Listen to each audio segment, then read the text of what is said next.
Chapter 183. There were a lot of pottery around as well as painted pottery with various patterns, pottery figurines, pottery reliefs, and many colorful paintings that represented the characteristics of each tribe were not only practical, but also beautiful in form, with the mysterious and magical artistic colors of this world.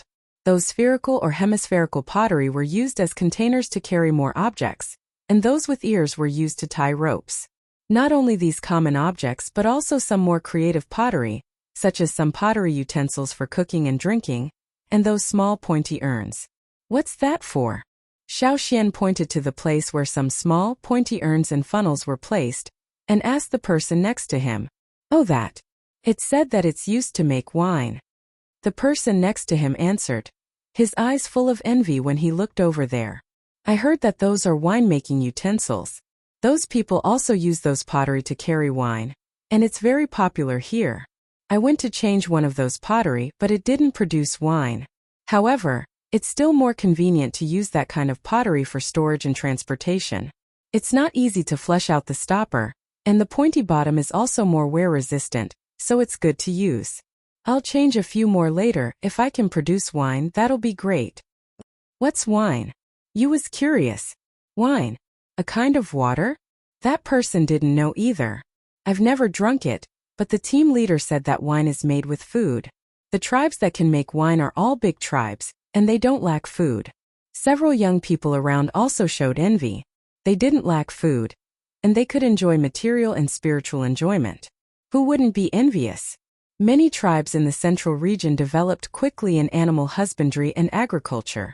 With food surplus, there was a rapid development of handicraft industry, and there was a rich variety of art.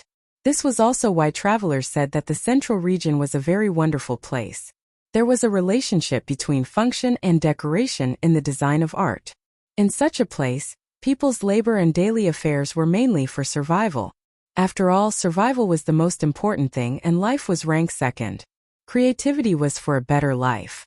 Therefore, in all creation activities, even in such a barbaric and primitive place, the design of pottery was centered around people and practicality as the foundation.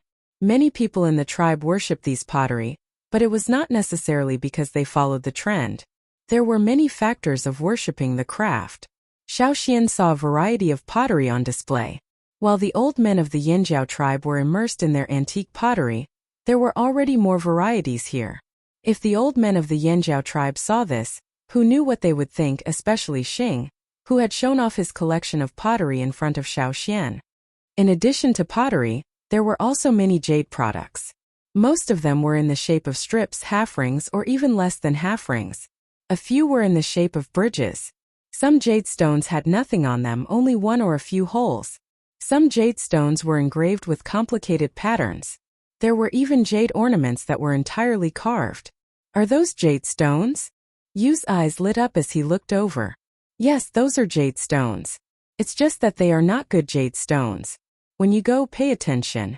Every person in the Mang tribe is carrying a piece of jade. Most of them are in this shape. That traveler gestured and drew a bridge.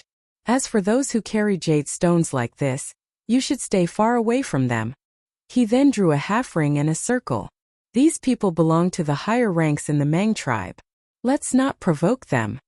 The surrounding youths quickly nodded. Don't just look around. Let's go find a cave to rest in. The experienced traveler called out to the youths who were looking around. Don't get separated. If you get separated here, you'll be at a disadvantage. You might even lose your life.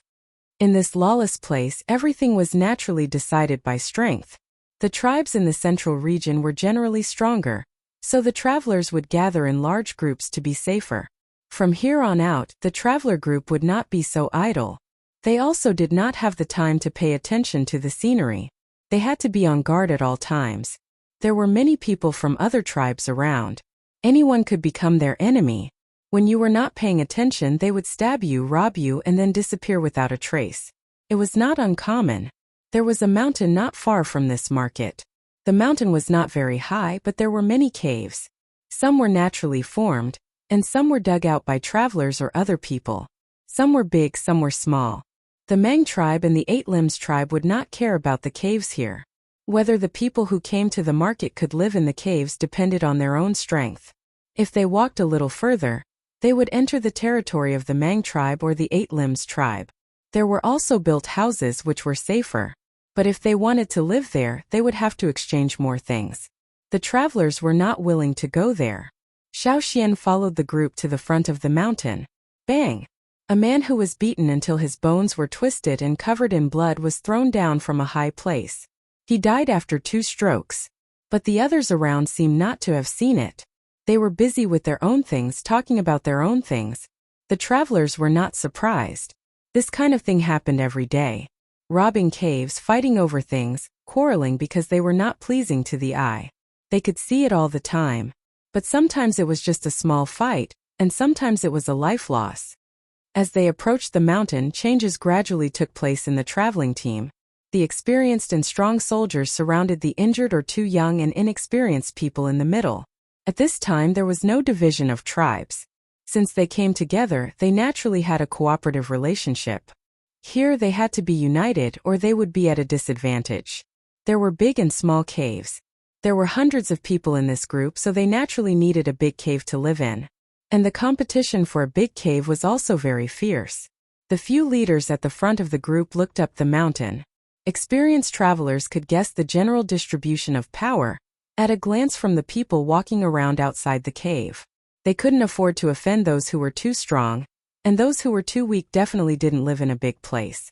Therefore, they targeted those groups that were not too strong but still had some ability to make a move. Over there. Fan Ning pointed in a direction. The other leaders also nodded in agreement, indicating their own people to follow. A large group of hundreds of people coming over would inevitably attract some attention. Some people had some impression of this group and were more familiar with them. They could guess their style of doing things. And some of the newcomers were asking around. To stand firm in this chaotic place, it was necessary to know yourself and know your enemy. Some of the young people who came here for the first time, the novelty and excitement at the beginning had already been affected by the oppressive gazes and the strange atmosphere around them. They did not even dare to look at those people. Raise your head, don't look like a coward. You're throwing the face of the tribe. Someone in the group said in a low voice. Xiao Xian looked at the other people on the mountain. They all looked like humans. No one had an extra pair of hands or a missing pair of legs. But there were still obvious differences in their facial features and figures. Some people had makeup on their faces, some did not. Their clothing also had different tendencies. With a rough look, one could see that this was really a hodgepodge place. It was Xiao Xian's first time seeing so many people from different tribes in one place. Walking up the mountain a little, the group went straight to a slightly bigger cave. At the entrance of that cave there were a few people sitting. Seeing the large group going over, they also called out to the people inside the cave to come out. "We'll take this cave." A tall and skinny person walked out and said. "Oh," Fan Ning continued to lead the group forward. "Now this is ours." Needless to say, the fight had already begun. A figure suddenly shot out from the cave. With a sound of breaking air, it rushed towards Fan Ning, who was at the front of the group. Feeling this sudden gust of wind, Fan Ning's eyes slightly narrowed. A cold light flashed through his eyes. His ankle that was walking forward suddenly turned. His shoulders shook. Instead of retreating, he went forward and met the attack head-on. The opponent's swinging leg attack was very swift and fierce. Xiao Xian did not doubt that this kick could make a person's head move. After being blocked by Fan Ning, the opponent landed on the ground and switched to using both arms. The swinging arms were like soft knives as they flew up and down.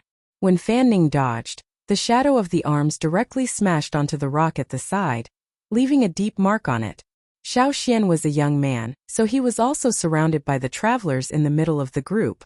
The young people around him were silent, their eyes wide open as they stared at the dangerous battle unfolding before them.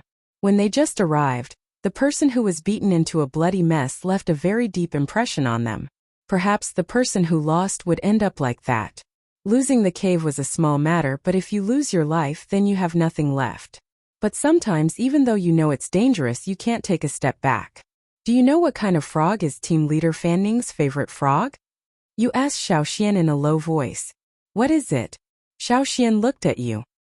He remembered that the pattern around Fan Ning's eyes was not very special. It was different from Yu's bright poison frog pattern. The overlord frog from the horned frogs. He likes the same as the leader. Yu said. The leader of the Pu tribe, Guangho, looked like a dumpling. Later, Xiaoxian saw some of the Pu tribe's frogs that were obviously much bigger than the other frogs. Only then did he know that Guangho's appearance was more similar to the horned frogs. But the Pu tribe's several gigantic beasts, their temperament was very brutal. Fanning liked the overlord horned frogs the most. His temperament was also similar to the overlord horned frogs. Moreover, his strength was also one of the top in the Pu tribe. Although this team leader of the Pu tribe's travel team did not have a good attitude towards Xiaoxian, Xiaoxian had to admit that this person, Fanning, was still very capable. On the other side, Fanning caught the opponent's carelessness. It looked like a simple and unadorned move, a fist that was nothing special, but it carried a tyrannical force. It broke through the air and directly hit the opponent's chest. Puff! The person who took this punch was sent flying and fell on the ground 10 meters away. He struggled to get up and wanted to say something, but he spat out a mouthful of blood. The faces of many people in the opposing team changed. They looked at Fanning, who was standing there in fear. Although Fanning's body also took a few hits, and his beast skin clothes were torn and stained with blood, but compared to the person who was sent flying, Fanning's situation was already considered good. Moreover, Fanning was still standing there very calmly. Xiaoxian felt that Fanning's punch was actually a little restrained. On the way to the central region, he also saw Fanning hunting prey. At that time he was really ruthless. If he used all his strength in that punch, the opponent would have already died. If he added more strength, the opponent's bones would probably be broken. The other party was helped up, and blood was still flowing from the corner of his mouth. Even if his bones were not injured, the powerful punch just now had caused quite a bit of damage to his internal organs. It was impossible for him to continue fighting. He could feel that even though his bones were not broken, but there were already cracks. If he took another hit, he would be in a much worse state. Everyone rush up and continue fighting? Not worth it. There were still people in the opposing team who wanted to stand up and say something, but after being glanced at by Fanning's slightly narrowed eyes with a cold light, they retreated back. Who else? Fanning stood there. His line of sight swept across the crowd in front of the cave.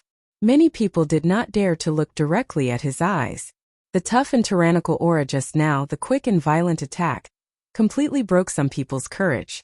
Even the leader was defeated. Even if there were still many people with decent strength in the team, they could not win in terms of numbers. Looking at the opposing team, each of them was in a good state of mind, especially the leader, who stood there with a fierce face, looking like he could still fight for a few more rounds. Forget it, let's go. They could not win against the leader, they could not win in terms of numbers. They might as well save their strength to look for the next target. The group of people who were originally blocking the entrance of the cave started to pack up and leave. They planned to snatch the cave that they saw yesterday that was slightly smaller than this one. The people in that cave seemed to be easier to deal with. With such a result, you gave Xiaoxian a very proud look. Look, our leader is so domineering. At the same time, you also thought, worthy of being the one who drew the overlord frog's eye mark. If only leader Fanning could have the same brow bone as the leader, then he would really have the look of the overlord frog. Not only you, many of the Pu tribe's youngsters were also looking at Fanning fervently, their eyes filled with worship. On the surface, Fanning had the cold and solemn look of an expert, but in fact, he was also feeling bitter in his heart. If he were to fight again, he would definitely lose very miserably. Those few hits on his body had also injured his internal organs. He was only pretending that he was fine and needed to rest properly. He did not use his full strength in the last punch because he wanted to save some strength to guard against the future. Snatching the cave only needed to intimidate the opponent and force them out. Let's go in and pack up, Fanning said to the others. The group swarmed in. Their group was very big, but this cave was enough to accommodate all of them. Although there was not much space for them to move around, but to be able to occupy a cave here was already not bad. When everyone was happily walking in, a person's voice came out from the cave. What's all the noise about? The voice had a bit of leisure and laziness, and even had the sound of yawning. Hearing this voice, the people in the group did not expect that after they had already snatched the cave, there was still someone who dared to stay here. Could it be that someone in the previous group was sleeping too soundly and did not hear the noise? Who? Come out. We have already taken this cave. You hurry up and pack up your things and get out. One of the leaders in the group shouted with surprise and anger. Chapter 184. Tap, tap, tap. The sound of footsteps came from inside the cave. The person inside the cave was walking out step by step. His footsteps were neither fast nor slow, with a hint of carelessness. He was not alarmed by so many strangers at the entrance of the cave. There was no bonfire in the cave. It was pitch black, so at first the people at the entrance of the cave could not see the person inside. They were only alarmed by the sudden appearance of this person, so they all picked up their weapons and pointed them at the person walking out. In a place like this, even an inconspicuous person could cause you trouble, so you had to be cautious. Near the entrance of the cave, the light became brighter and brighter. The person walking out of the cave gradually revealed his figure. That person looked very young, wearing a linen robe. Although it was a little wrinkled, it could be seen that this linen robe was much better than the one Xiao Xian saw in the Pu tribe.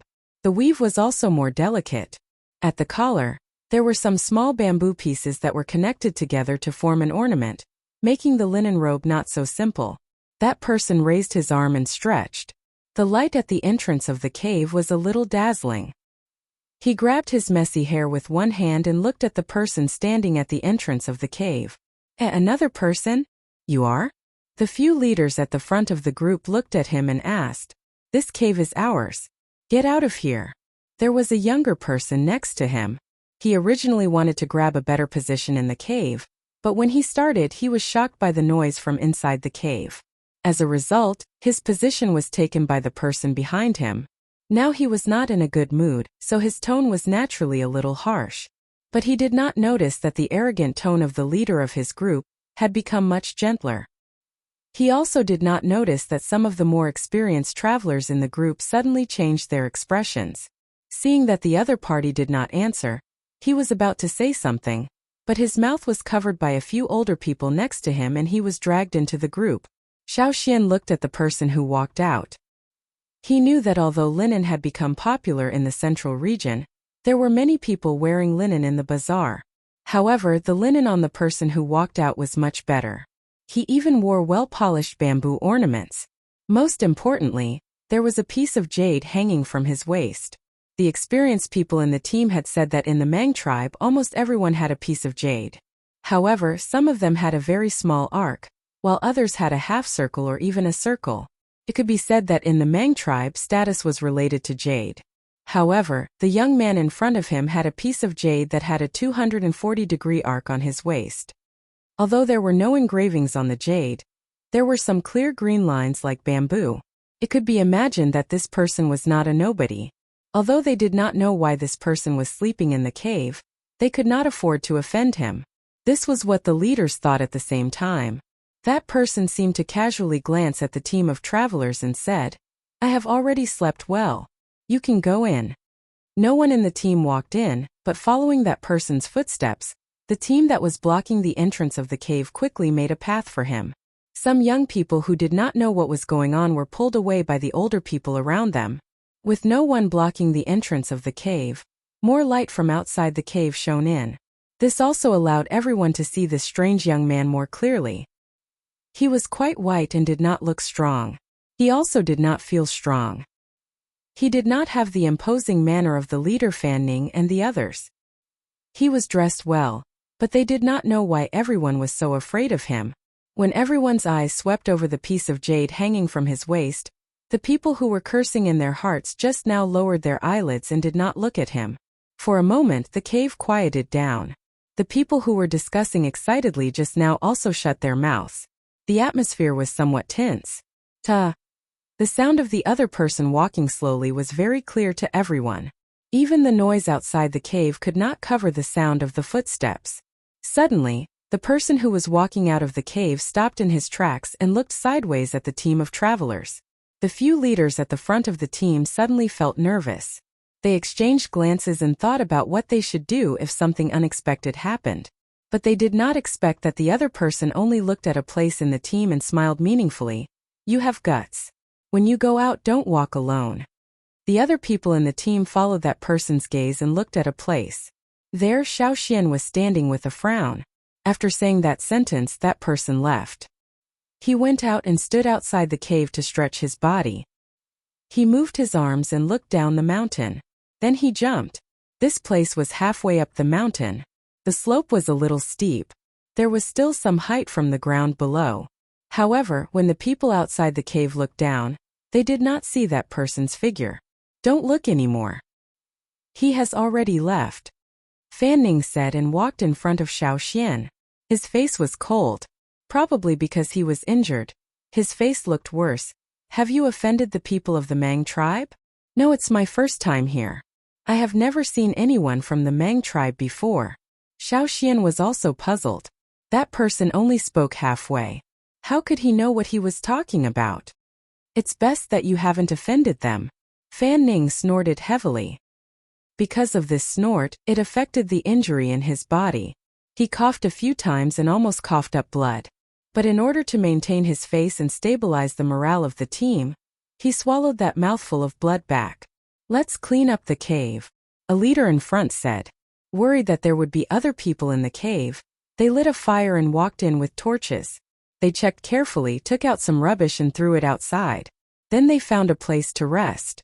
After rushing for such a long time and arriving at the central region, they had been tense. Now that they could finally get a cave, they really needed a good rest. Some of the injured people also needed to recuperate. Xiao Xian, you and a few others also found a place to rest. They lit a small fire and roasted the meat they brought. Only when they were full would they have strength. Xiao Xian, you really don't know that person? You asked. I don't know him. I also don't know what he meant by that sentence. Xiao Xian had been thinking about the reason. He even wondered if the other party had found out that he was from the Yanjiao tribe. However, he did not hear about any grievances between the Mang tribe and the Yanjiao tribe. Moreover, Xiao Xian did not feel any malice from the other party. Of course, there was no kindness either. He was just a stranger. On the other side, the person who left the cave was already near the market. He did not walk into the market. Instead, he walked about 100 meters away from the market. Whoosh! A slender spear shot at him and stabbed into the ground in front of him. Almost half of the spear was buried in the ground in an instant. Chusu. Hand over by Ling. A white figure appeared in front of Chusu from 100 meters away in the blink of an eye. It was a young woman wearing a white silk dress. At this moment, her beautiful face was filled with anger as she looked at Chusu. Isn't it just a spider? How many days have you been chasing me? Chusu yawned and said carelessly, You care about your spider. What about my bamboo rat, which I painstakingly raised? You will compensate me? I was planning to raise it for a few more days and make a big pot of soup to eat. But when I went back to take a look, oh, there are only bones left. Chusu's face turned cold as he said the last sentence. I can compensate you with my silk dress for your bamboo rat. The woman in white softened her tone and said, Hey, do you think everyone cares about the smell of spiders in your tribe? Do you think the Mang tribe has nothing good? No matter what, you have to hand over by Ling today. The woman in white didn't back down. Do you think I'm afraid of you? Wait. Before the woman took action, Chusu quickly stopped her. Looking at the sky, Chusu's line of sight stopped at a certain place. His angry face revealed a smile as he raised his palm. After a breath, a green figure flashed by and finally stopped on Chusu's palm. It was a bird less than the size of a palm. Its wings were like knives and its tail was like a swallow's. Because of its small size, it was easy to mistake it for an insect if one didn't look carefully. What did you find? Chusu touched the bird's head with his finger and said. The bird chirped and pecked Chusu's finger lightly. I finally found those thieves. Chusu's face was filled with joy. I have something to do. I won't talk to you anymore. Here you go. While speaking, Chusu took out a white ball from a hide bag hidden in his clothes and threw it to the woman in white. The woman in white quickly caught it and looked at the white ball in her hand.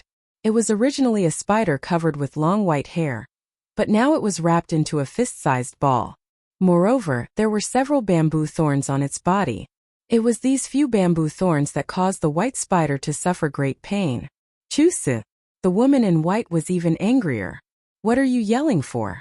It's not dead yet. It's much better than my poor bamboo rats. It should be punished for eating so many of my bamboo rats. Will it die if I stab it a few times? It deserves to die. The woman in white didn't have time to say anything else. She just held back her anger and pulled out a few thin bamboo thorns on the white ball. After a while, the white ball gradually opened, and long legs with white hair stretched out. The fist-sized white ball expanded more than twice. See, it's not dead yet. If it eats my bamboo rats next time, I'll stab it to death. Chusu didn't want to stay here any longer.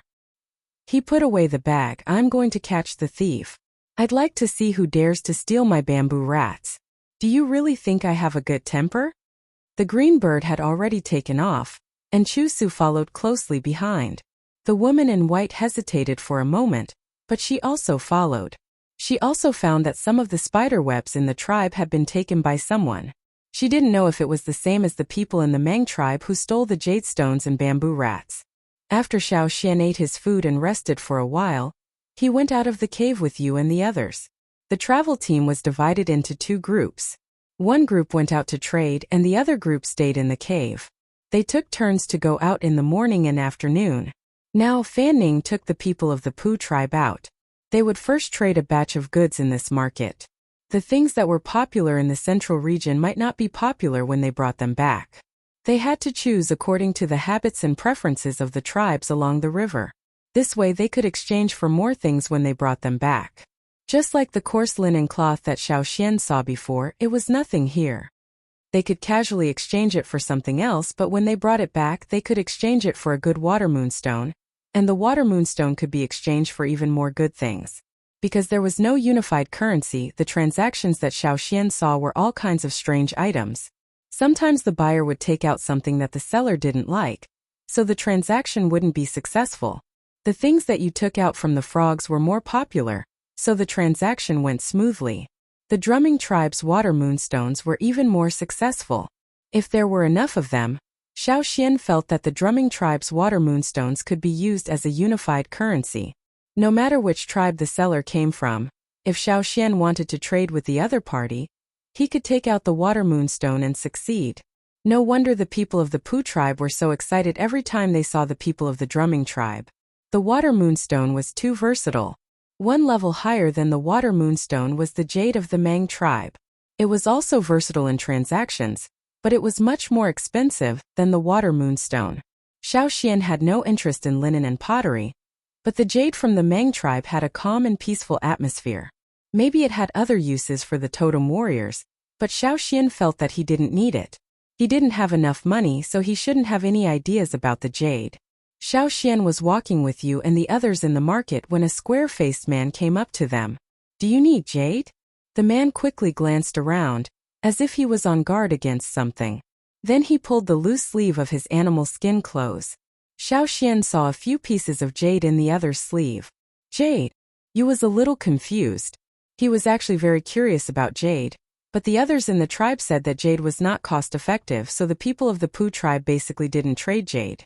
Forget it, I don't have anything to trade for jade. If I trade for jade, I can't trade for other things. You refused. The other people of the Pu tribe also had the same idea, only Xiao Xian seemed to be hesitating. This jade, how to trade?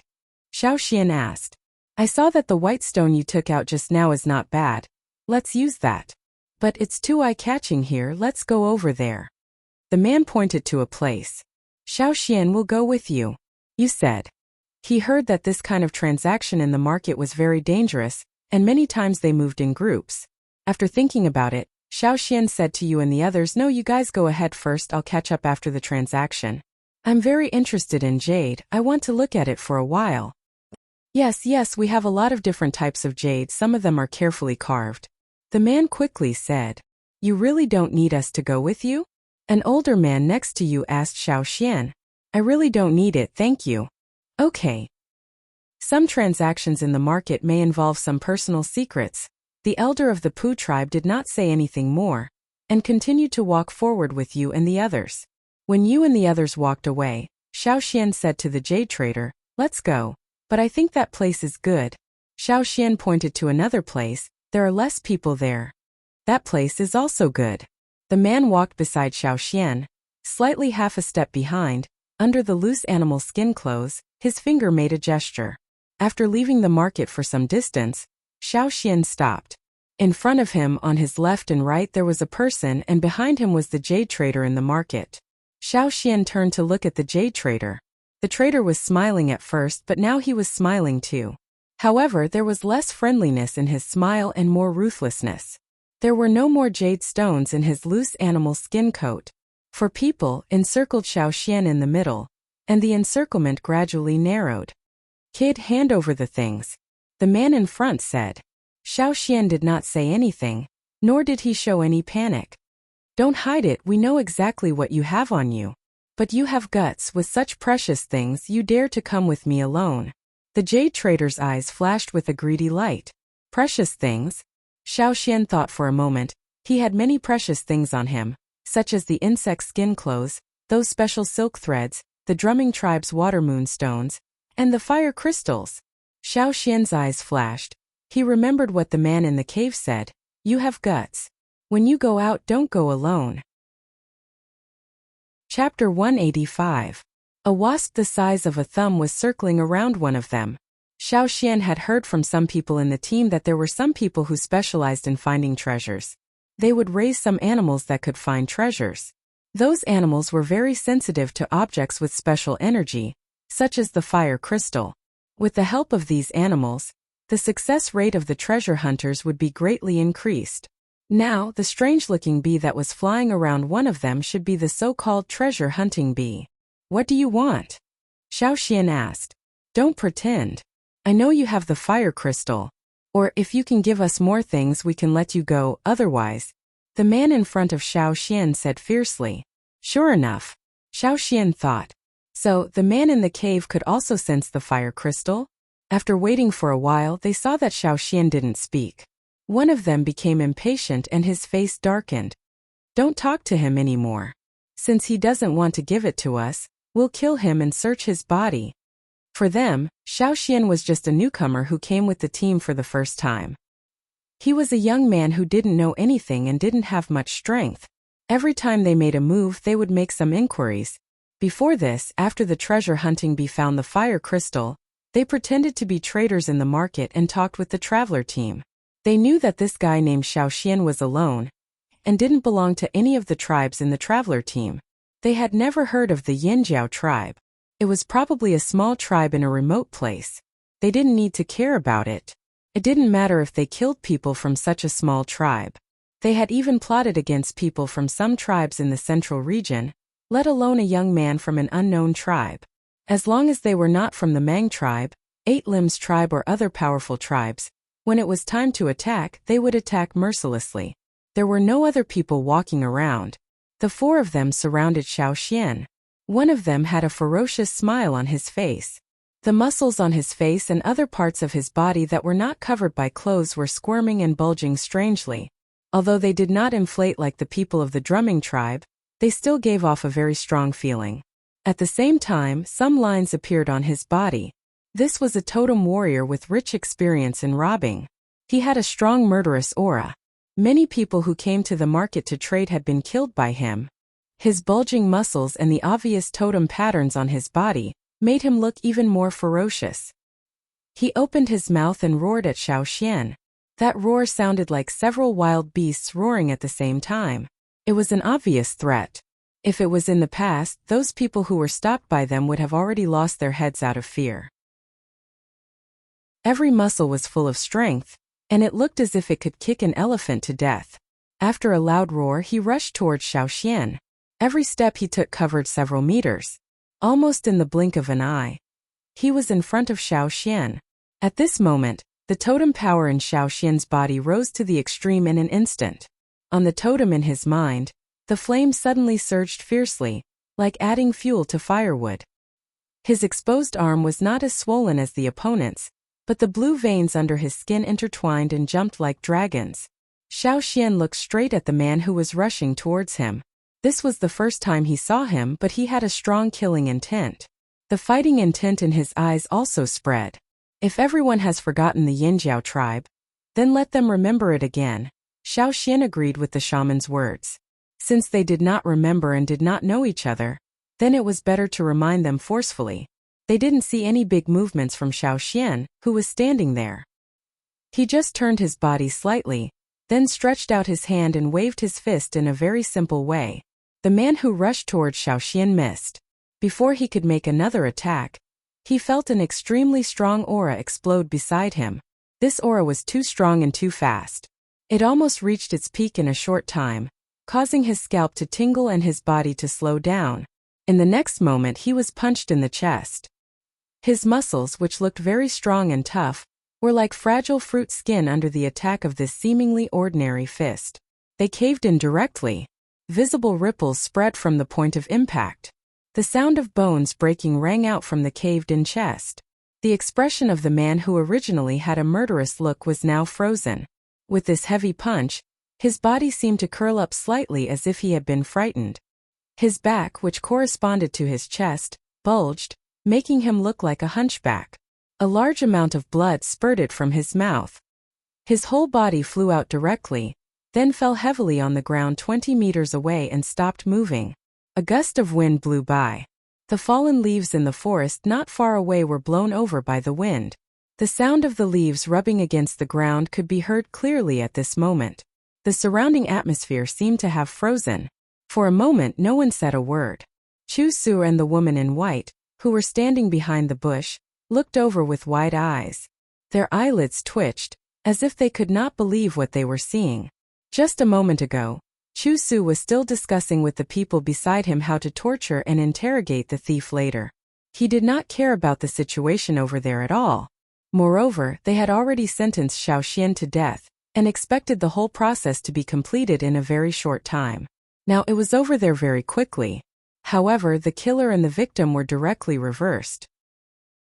How could the people who could steal, rob, and kill in this place be easy to deal with?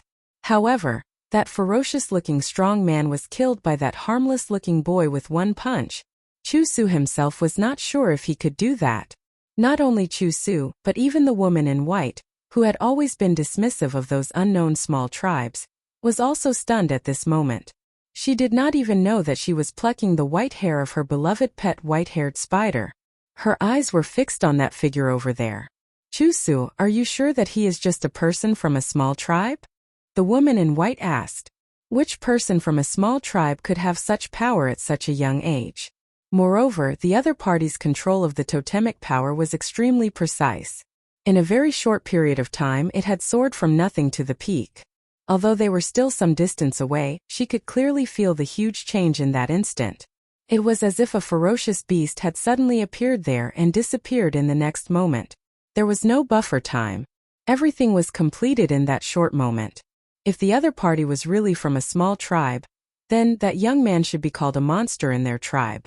Not hearing Chu Su's answer, the woman in white asked again, that person, which tribe is he from? Chu Su swallowed his saliva. I don't know.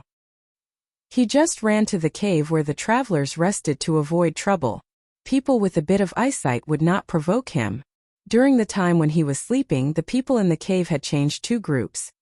He really did not know which group was from which tribe, and he did not want to know at that time. Usually, he ignored the travelers and the people from small tribes. Who knew that he would see such a thing today? The woman in white looked at Chu Su expressionlessly. Idiot. Chapter 186. While Chu Su and the woman in white were guessing which tribe Xiaoxian came from, the other three people, who had been completely stunned by the turn of events, finally came to their senses. They had just witnessed with their own eyes how their companion had been killed by this seemingly harmless kid in front of them with one punch. One punch. Without using a knife, without using any other tools or tricks, it was just a simple punch. This kid, who they had regarded as prey, had used only one punch to kill the person who had always been at the front of their group. Their plan had gone awry. They had completely misjudged this person who looked too young. None of them had expected that this kid, who was too young, would be so violent, straightforward, and terrifying. It was as if he was demonstrating his strength to someone. At this moment, in the eyes of these three people, Xiaoxian was no longer a naive young man who had just joined the team for the first time, but a predator who was like a ferocious beast. They were bold but not fearless of death. The three people who had finally reacted roared like monsters, and the totem patterns on their bodies were also revealed. Almost at the same time, the three figures were like high-speed beasts, running in three different directions at the same time, intending to leave this place as quickly as possible. It's too late to run now. The totem power in Xiao Xian's body rose to the peak again, and the fighting spirit in his eyes rose again, even stronger than before. He fixed his gaze on one of them and chased after him, not looking at the other two. The slightly loose animal skin coat produced a rustling sound as Xiao Xian's body moved quickly with the speed of his body. The explosive power from the instant increase also increased his speed to a level faster than the other three. Like a strong gust of wind, he caught up with the person he had targeted. Without waiting for the other person to react, Xiao Xian stretched out his hands, and his arm, which was not as thick as the other person's, was already in front of the other person. The fist that he had just used to hit the other person was swung out again. The other person wanted to block with his arm, but found that the moment his arm came into contact with the other person's fist, it bent and slammed into his chest. Bang! The second person, like the previous one, was almost killed with one blow. It was the same kind of violent method. After killing two enemies in a row, Xiao Xian did not stop. When he chased after the third person, he kicked a small stone out of the ground. The stone that was kicked away shot towards the third person like a bullet. Poochie! His thigh was hit by the stone, but it didn't penetrate, which showed how strong his body was. That person only paused for a moment, ignoring the pain in his leg, and continued to flee. He regretted choosing such a prey. In the end, the prey became the hunter, and the four of them stepped into the hunter's trap. He now understood that the other party had seen through his intentions from the start. Perhaps the other party had already sensed their presence before he had pretended to be a traitor with the jade stones. He was just pretending not to know. Otherwise, why would he let the other members of the traveling party leave first instead of waiting nearby? That's right, because he was confident that he could take care of the four of them. That kid chose such a secluded place. The four of them pitifully thought that the other party was an idiot. He knew that Xiao Xian was fast, but he still underestimated Xiao Xian. Just as that person was about to run out of the forest, a leg that was not as thick as his swept towards him, bringing with it a whooshing sound, like those ferocious beasts pouncing on their prey in the forest. Bang! The person who was swept by that leg flew back over 10 meters and fell to the ground. Don't kill me. I have a lot of treasures, jade stones from the Meng tribe, and silk clothes from the Eight Limbs tribe. I just hope that you can spare my life. I can take you to find hidden jade stones. There are a lot, really a lot. The person who brought Xiao Xian here was now lying on the ground. Because of the blood he spat out, his mouth was still red, and it was difficult for him to speak. He struggled for a while, but as if he had lost all his strength, he fell back again. He looked in the direction that his last companion had fled. That person seemed to have escaped successfully. Xiao Xian glanced at him, then turned and walked in the direction that the fourth person had fled. Just as Xiao Xian turned around, the person who was lying on the ground quietly got up, took out a slender bone knife from his waist, and stabbed towards Xiao Xian. However, Xiao Xian dodged it as if he had eyes on the back of his head. That person only felt his arms go numb, and the bone knife in his hand fell away. Puff! The slender bone knife pierced through his body. That person made a meaningless sound from his throat, looked at Xiao Xian in disbelief, and then knelt on the ground. Xiao Xian looked at the person in front of him, lifted his foot and stomped down. Bang! The ground under Xiao Xian's feet, with his feet as the center, suddenly caved in, forming a circle with a diameter of nearly 2 meters and a depth of a palm. Chu Su and the woman in white, who were standing behind the bushes, felt as if their hearts had been violently shaken, just like the ground. The white-haired spider nestled in the woman in white's arms had all its hair standing on end, and it was trembling.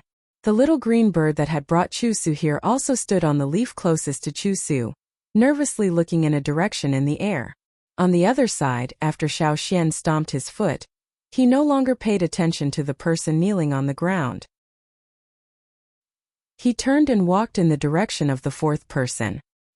His footsteps were slow, as if he was not in a hurry to catch up. Behind Xiao Xian, the person kneeling on the ground had bloody lines spreading, and it looked as if his body had been split open. Such a violent and forceful method made Chu Su feel that he had been blind before. How could he have thought that this young man was an idiot who did not know anything? In fact, he was the idiot, right? He did not even recognize such a powerful person. However, there were 4 people who had surrounded him before. Now that the boy had killed 3 of them, it was obvious that he could not catch up with the 4th one, so he was walking so slowly. Just as he thought about it, Chu Su saw the little green bird hiding in his arms. What's wrong? Chu Su was puzzled. The little green bird hiding in his arms looked up at a certain place in the sky, as if it was very afraid. The sky. Chu Su raised his head and looked over. Then, he saw a huge eagle carrying a person and flying towards the young man. Bang! The man held by the eagle was thrown to the ground. It was unknown whether he was dead or alive, but his bones seemed to be a little twisted. He should be dead, right? The 4 people were all killed in such a short time. In this place, strength spoke louder than words. However, not everyone would reveal their strength to the outside world. Who on earth was that boy? Which tribe did he come from? Chu Su and the woman in white both thought that they should go back and ask people to investigate carefully.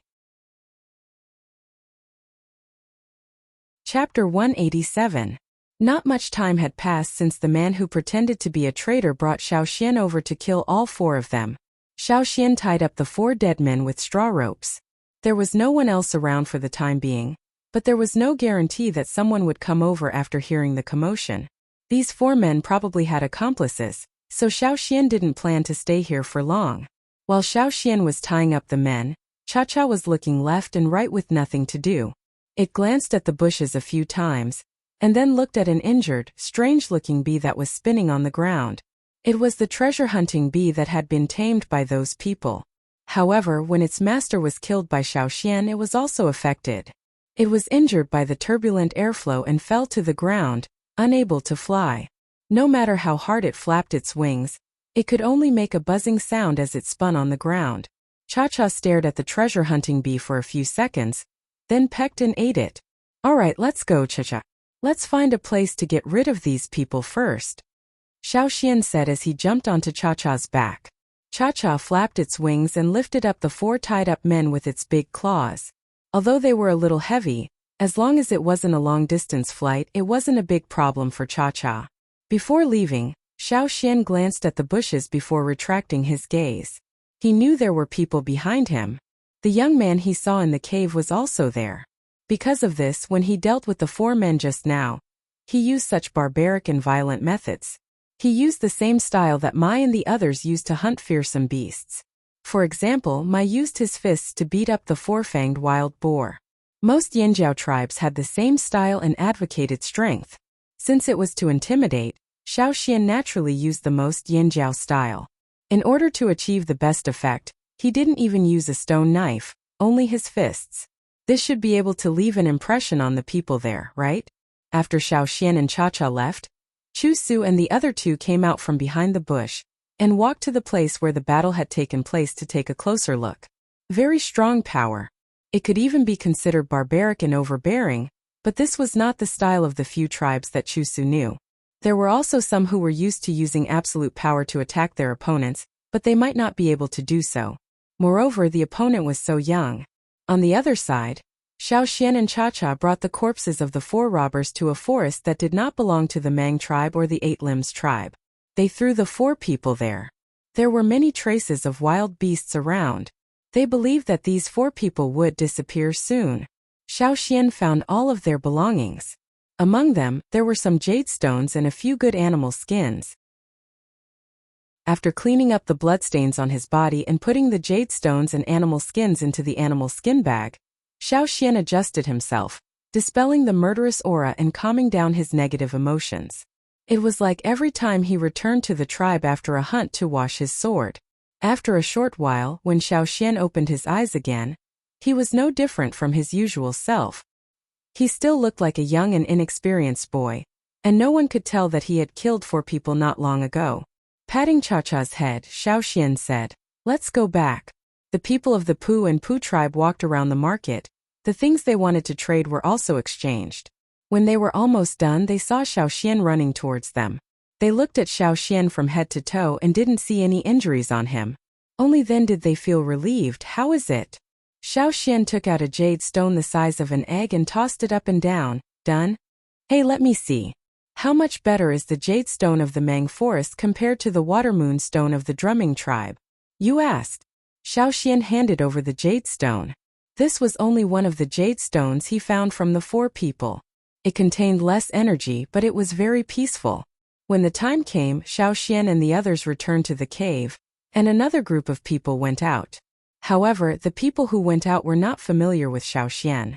Therefore, when Chu Su asked people to inquire about Xiao Xian, they did not get any useful information. 2 days later, the group of travelers began to prepare to leave. This was the last day that they could hang around the market. If they wanted to trade, they had to hurry up. After this market, they would probably have to wait until next year before they could come again. Xiao Xian came to an old wine cellar. He exchanged for a bamboo bottle of wine and tasted it. The alcohol content of the wine was not high. It was very light and had a refreshing taste with medicinal properties. Because it was stored in a bamboo bottle, it emitted a bamboo fragrance. However, it still couldn't compare to the juice of the plants on the other side of the river. When Xiao Xian drank, he also talked with the old man. In his previous life, he used the grapes in his yard to make wine. The old man was from the Mang tribe. He also had a piece of jade on him, but the texture and pattern of the jade was not as exquisite as Chu Su's. It was also not as big as Chu Su's jade. He didn't have a high status in the Mang tribe, but in the market, some people who liked to blackmail and rob didn't dare to have any ideas about him. The old man was a little arrogant, but when he talked with Xiao Xian about making wine, he became very enthusiastic. This was a person who was very enthusiastic about making wine. When talking about his favorite things, he didn't have the same attitude as before. He asked Xiao Xian to sit there and took out several kinds of grain wine for Xiao Xian to drink.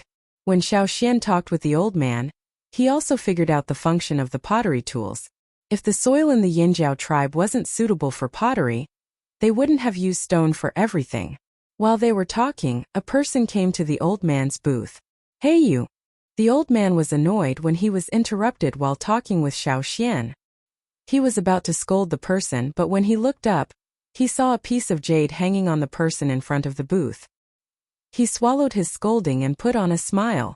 However, the person in front of the booth didn't pay attention to the old man. He said to Xiao Xian, "Hey, come here. I have something to tell you." Xiao Xian ignored him and continued to drink the wine in the bamboo tube. Seeing Xiao Xian's attitude, Chu Su wanted to scold him, but after thinking for a while, he walked over. When he saw the old man next to him, he waved his hand. The old man smiled and stepped back a few steps to stay away from them. After the old man left, Chu Su lowered his voice and said to Xiao Xian, "Are you interested in seeing what happened to the people who robbed you that day?" Xiao Xian thought for a while and stood up from the ground. Where? Xiao Xian wasn't interested in those robbers. What he wanted to see was how the people of the Mang tribe dealt with those people. How strong were the people of the Mang tribe? After talking to you and the others, Xiao Xian left with Chu Su and went to a mountain a little further away from the market. That place didn't belong to the Mang tribe or the Eight Limbs tribe. In front of a wooden house on the mountain, a dozen people were gathered. The leader was a tall and strong man with a face full of curly hair. He took a few gulps of water from a clay pot, then swung his hand and smashed the pot on the ground. Bang! The clay pot was smashed into pieces in an instant. "Haven't you found them yet?" the curly-bearded man asked. His eyes were as sharp as knives as he glanced at the people around him. The person closest to the curly-bearded man trembled and said carefully, "Not yet. Even the treasure-hunting bee didn't come back?" The curly-bearded man's tone was very dangerous. He seemed to be suppressing his anger. The treasure-hunting bee that he had trained with great difficulty was taken away by those 4 good-for-nothings. They said they found the fire crystals, but what happened? They didn't find any fire crystals. The 4 of them disappeared together with the treasure-hunting bee. They were probably all killed by the killers. When he sent people to look for them, they only found blood in one place. If those 4 people didn't come back, they probably wouldn't be able to. Big brother, could it be that the people of the Mang tribe or the Eight Limbs tribe found something? A person said with fear. Could it be that they know we stole it? Another person said worriedly. In that case we have to move. Someone suggested, if we wait for them to find us, we won't have much chance to escape. Listening to his subordinate's words, the curly-bearded man became angrier and angrier. His eyes turned red and he punched the stone table in front of him. The air rippled and the stone table was broken into small pieces in the blink of an eye. Stone powder flew everywhere. Behave yourselves today. Don't be targeted. After a pause, the curly-bearded man took a deep breath. Pack your things. We'll leave tomorrow. As soon as he finished speaking, there was a whooshing sound coming from all directions. Thin and hard bamboo thorns shot at the people gathered there like rain. Those who reacted fast had already started to resist with the tools in their hands. Those who reacted slowly were directly shot into hedgehogs. However, even if they were shot like this, they didn't die. They still had consciousness, but they couldn't move. If they moved their muscles slightly, they would feel pain all over their body. And every time they moved, their blood would flow out along those bamboo thorns. Such thin and hard bamboo thorns could only be made by those special bamboos in the Mang forest. People of the Mang tribe. At this moment, without the curly-bearded man's words, the people around scattered and rushed in all directions, hoping that the encirclement there would be weaker and give them a chance to escape. However, before they could run far, they were all tied up by the thin threads. Before they could struggle, they were knocked out or killed directly. Those who wanted to rush out of the encirclement with speed were cut into pieces by the thin threads when they passed between two big trees. Xiao Xian could still hear the sound of the strings breaking. The threads cut through the people, but they also broke because of the fast and strong impact. Not only the Mang tribe, even the people of the Eight Limbs tribe came. A sense of despair rose in the hearts of everyone who was surrounded, but they didn't understand why the Mang tribe and the Eight Limbs tribe would unite to treat them so seriously. They had only stolen a few pieces of jade that were not of good quality, and they had only taken 2 strands of spider silk. Could it be that because of this, they had incurred the wrath of these 2 large tribes? When the curly-bearded man was escaping, he was also tied up by some thin threads. He roared, and the muscles covered by the black totem patterns on his body suddenly jumped, as if they were ready to attack. Another roar, like a volcano that had been accumulating power for a long time, suddenly erupted. The dense sound of the strings breaking sounded, and he actually broke free from these thin threads. Although there were some cuts on his body, it didn't affect him much. However, just when he broke free from the threads, he heard the slight sound of the wind being cut diagonally behind him. The curly-bearded man instinctively felt the danger, especially at his neck. He suddenly felt a chill. This sudden change shocked him. Obviously, the people who found them this time were not simple people from the Mang tribe. They wanted to completely encircle and annihilate them and even kill them. They didn't mean to show mercy at all. A sharp bamboo knife that was 2 fingers wide and half an arm long appeared at the side of the curly-bearded man's neck. The bamboo knife appeared very fast, and the distance between the knife and the neck was also very short, as if it could cut this person's neck in the next moment.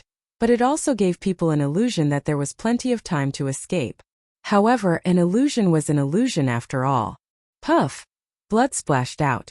The curly-bearded man still maintained the expression of disbelief, like a rusty machine, and looked to the side sluggishly.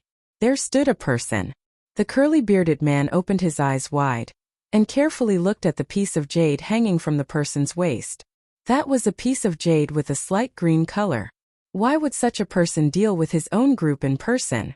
Although this group of people had killed many people and cheated a few people from the Mang tribe and the Eight Limbs tribe for the sake of caution after coming here, they absolutely didn't kill the people from these 2 tribes. However, today, the Mang tribe sent such a person to encircle and annihilate them in person. Generally speaking, such people shouldn't have put them in their eyes. With their arrogance, why would they need to do this? Until death, the curly-bearded man still couldn't figure out why he provoked the person wearing the jade. Bang! The curly-bearded man fell to the ground. The person wearing the jade shook off the few bloodstains on the bamboo knife, and didn't care about the remaining bloodstains on the bamboo knife, and looked around. Those who were encircled were either dead or dizzy. Not only the dead curly-bearded man, but also Xiao Xian, who stood not far away and looked over there, didn't understand. The strength gap was too big. If they were in the Yanjiao tribe, only people like Tua and Kiki could solve it. Uncle Huangyi, how is it? Chu asked. The person holding the bamboo knife and wearing the jade shook his head. It's not them. It's not them? Chu was confused. If it's not them, who else can it be? They are the only ones who have entered the forest. Several of my bamboo rats have been eaten by them. They don't have that ability yet, Huang Yi said. Because he was sure that it wasn't them, he didn't show any mercy and directly killed the people here instead of taking them back for interrogation. Then who else could it be? Chu thought, glancing at Xiao Xian next to him, and denied it in his heart. No, it's not this guy. Although this guy is strong, he can't sneak into the depths of the forest quietly to steal a few good pieces of jade. This matter had infuriated the leader so much that he had flipped out. Could it be? Chu suddenly thought of a name. Huang Yi sighed in a low voice. It may be a thief. Chu was a little frustrated. If it was a thief, it would not be so easy to catch him. Pack up and go back. Huang Yi called the others. Chapter 188. After saying a few words to the leader of the Eight Limbs tribe, Huang Yi turned his head and intended to say something to Chu. However, his sight fell on Xiao Xian, who was standing beside Chu, especially on Xiao Xian's animal skin clothes. His sight stayed on Xiao Xian for 2 more seconds, and he frowned discontentedly, thinking, how could Chu know people from such a small tribe? Thinking of this, Huang Yi glanced at Xiao Xian again. Except for his clothes, which were very small tribe style, he didn't see anything special about Xiao Xian. Seeing that Xiao Xian was still staring at the clothes of the totem warriors of the Mang tribe and the Eight Limbs tribe, Huang Yi was more sure that this was an ignorant person. Without giving Xiao Xian more sight, Huang Yi looked around and found nothing useful, so he left with his people. And the people of the Eight Limbs tribe didn't give Xiao Xian more than a glance, and they packed up and planned to leave. Little Su, let's go. The people of the Eight Limbs tribe said to the woman in white who was holding the white-haired spider. You go first, I have something else to do. Okay, then we'll go back first. After the people of the Mang tribe and the Eight Limbs tribe left, there were only 3 people left, Xiao Xian, Chu and Su of the Eight Limbs tribe. Chu winked at Su, asking her to test Xiao Xian. Unfortunately, Su didn't move.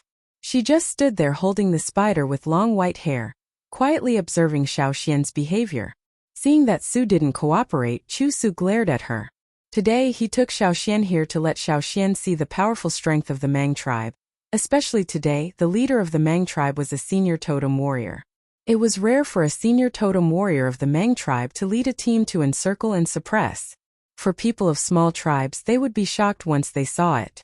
But obviously this guy didn't seem to have much reaction. Except for glancing at the clothes of the warriors of the 2 tribes, he didn't show any other expression. Was he shocked or not? Chu was not sure.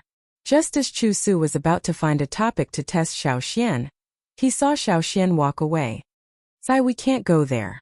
There's a trap set by 8 of limbs. Before Chu could finish his words, he saw that Xiao Xian had already walked into the area. He thought to himself, you won't listen to my advice again. You'll suffer later. However, after waiting for a while, there was still no movement from the other side. Chu was confused. He looked at Su, who was standing next to him, and nodded in the direction of Xiao Xian with his chin. He asked, didn't you set any traps over there? Su was also puzzled. She remembered that some of the traps set by the people of the tribe were activated when they encircled and annihilated those people, but there were still some that were not removed. They were all traps that were not lethal but could trap people. This was the style of the Eight Limbs tribe. The purpose was to warn some people who came here and let them remember the Eight Limbs tribe deeply and be deeply afraid of them. However, that guy had walked so far but not a single trap was activated. Su, who was getting more and more confused, didn't notice that she had already plucked a handful of hair from the spider in her arms.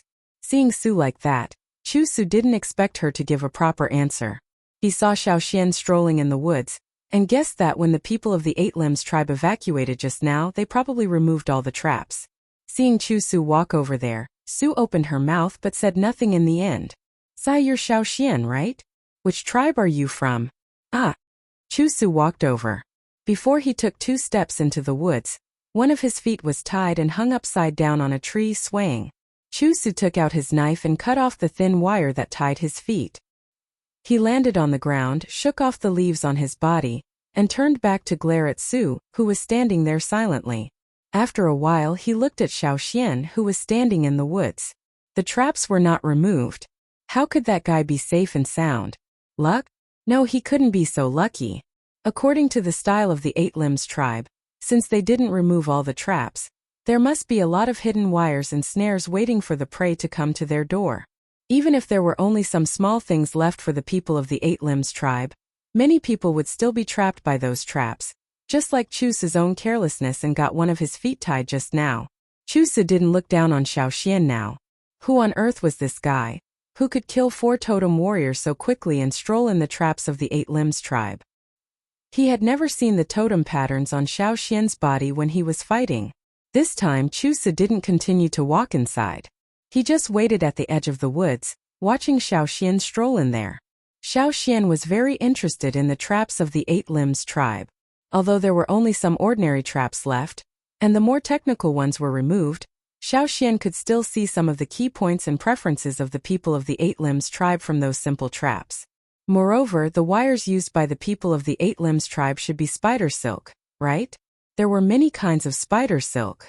Although many of the traps had been removed, there were still many subtle traces left on the branches and leaves, which could be seen from those traces. When Xiaoxian walked out of the woods again, Chu showed a smile that he thought was friendly. He pointed at himself and said to Xiaoxian, "Mang Forest Chu." The people of the Mang tribe like to call themselves Mang Forest XX. The Mang Forest referred to the wide woods of the Mang tribe. It was said that there were countless treasures in the Mang Forest, and the people who were born in the Mang Forest were also gifted. Their totem warriors of the same level were much stronger than those of other tribes. Of course, this was just what Xiaoxian heard from the travelers of the Pu tribe. These rumors might have embellished the facts, so it shouldn't be so exaggerated. The warriors of the Yanjiao tribe were also stronger than some of the people of the Pu tribe and the Drumming tribe. This was what Xiaoxian personally experienced. Anyway, since the people of the Mang tribe introduced him so formally, Xiaoxian naturally replied formally. Putting several leaves picked from the woods into the animal skin bag, Xiaoxian looked at Chu and answered, "Yanjiao Xiaoxian." "Yanjiao? Why does it sound so familiar?" Chu recalled. Not only Chu but Su, who was standing next to him with the white spider in her arms, also felt familiar. Xiaoxian looked up at the sky and said, "It's getting dark. I'll go back first." Okay. Chu, who was wondering why the word Yanjiao sounded so familiar, didn't say much. After Xiaoxian left, he still stood there thinking. "Hey Su, have you heard of the Yanjiao tribe before?" Chu asked. "I think I have, but it's been too long. I can't remember." Su touched the spider in her hand, thinking about when she had heard of this tribe. The two were silent, trying hard to recall when they had heard of this tribe. "Ah, I remember." Chu jumped up in surprise and then said to himself, "How could it be? How could it be? What do you remember?" Su asked. That. Which? That tribe with strong limbs but no intelligence, violent, barbaric and unreasonable. Didn't you hear the story of Yanjiao when you were a child?" Hearing Chu's words, Su was shocked. Didn't they say that the Yanjiao tribe was destroyed? Whether it was the Mang tribe or the Eight Limbs tribe, many children in the tribes were taught when they were very young. Those teachers would tell them some stories, some of which were true, some of which were embellished and blurred. And the story of the Yanjiao tribe was one of them. It was said that the Yanjiao tribe was one of the famous tribes in the central region at that time, which was at the same level as the Mang tribe, the Eight Limbs tribe and the Thousand Masks tribe. However, the tribe was very barbaric. The shamans in the tribe didn't know anything, and the leader was headstrong. The people in the tribe were all ignorant, arrogant and willful, except for their great strength. Finally, one day, the natural disaster came, and the shamans and the leader in the tribe listened to slanderous words. As a result, the tribe was divided and went on different paths. Later, the tribe was destroyed. Since then, there was one less strong person in the central region. Chu and Su were not the only two people who were indoctrinated in this way. Before this, they also thought so. But now, what was the matter with the person who called himself Xiaoxian of the Flaming Horns? When that guy killed people, the totem patterns were very clear, and it didn't look like the destruction of the tribe at all. And his strength was at least at the level of intermediate totem warrior, not inferior to Chusu, who had just entered the intermediate level. That barbaric and tough style was indeed what they had heard, but ignorant. Not necessarily. That brat had tricked all 4 of his robbers. The story, which was used as a negative example by the 2 tribes, seemed to be not what they thought. However, when they were young, when the teachers told the story of Yanjiao, they also sighed with emotion that if the Yanjiao tribe was still there, the situation in the central region would not be like it was now. Thinking of this, Chusu didn't say more to Su. He had to go back quickly and tell everyone about it. By the way, he asked what the real Yanjiao tribe was like. Not to mention how smart they were, their strength was there, which could not be ignored. If Yanjiao was really still there, if Yanjiao came back, what should they do? After Chusu left in a hurry, Su also hurried back to the tribe to tell others. Several senior leaders of the Mang tribe were still worried about whether there were robbers in the forest. When they were discussing, Chusu ran over and told them about Xiaoxian. Just now, they were dissatisfied with Chusu's recklessness and wanted to scold him. But now their attention was diverted. Xiaoxian of Yanjiao? Is it really that tribe? It's impossible. Didn't they say that the Yanjiao tribe was extinct? People suddenly started to talk about it. Although they were talking about it, they didn't have a definite impression and position. They didn't know what kind of tribe the Yanjiao tribe was, so they were just surprised. The chief on the seat called Chusu over and asked him in detail. Then he asked everyone to leave first. He and the shaman went to a solemn stone house, where some things left behind by the ancestors of the Mang tribe were stored. When they came to the place where the scrolls were stored, they opened the lid of a big bamboo box. Inside, there were some scrolls made of special bamboo.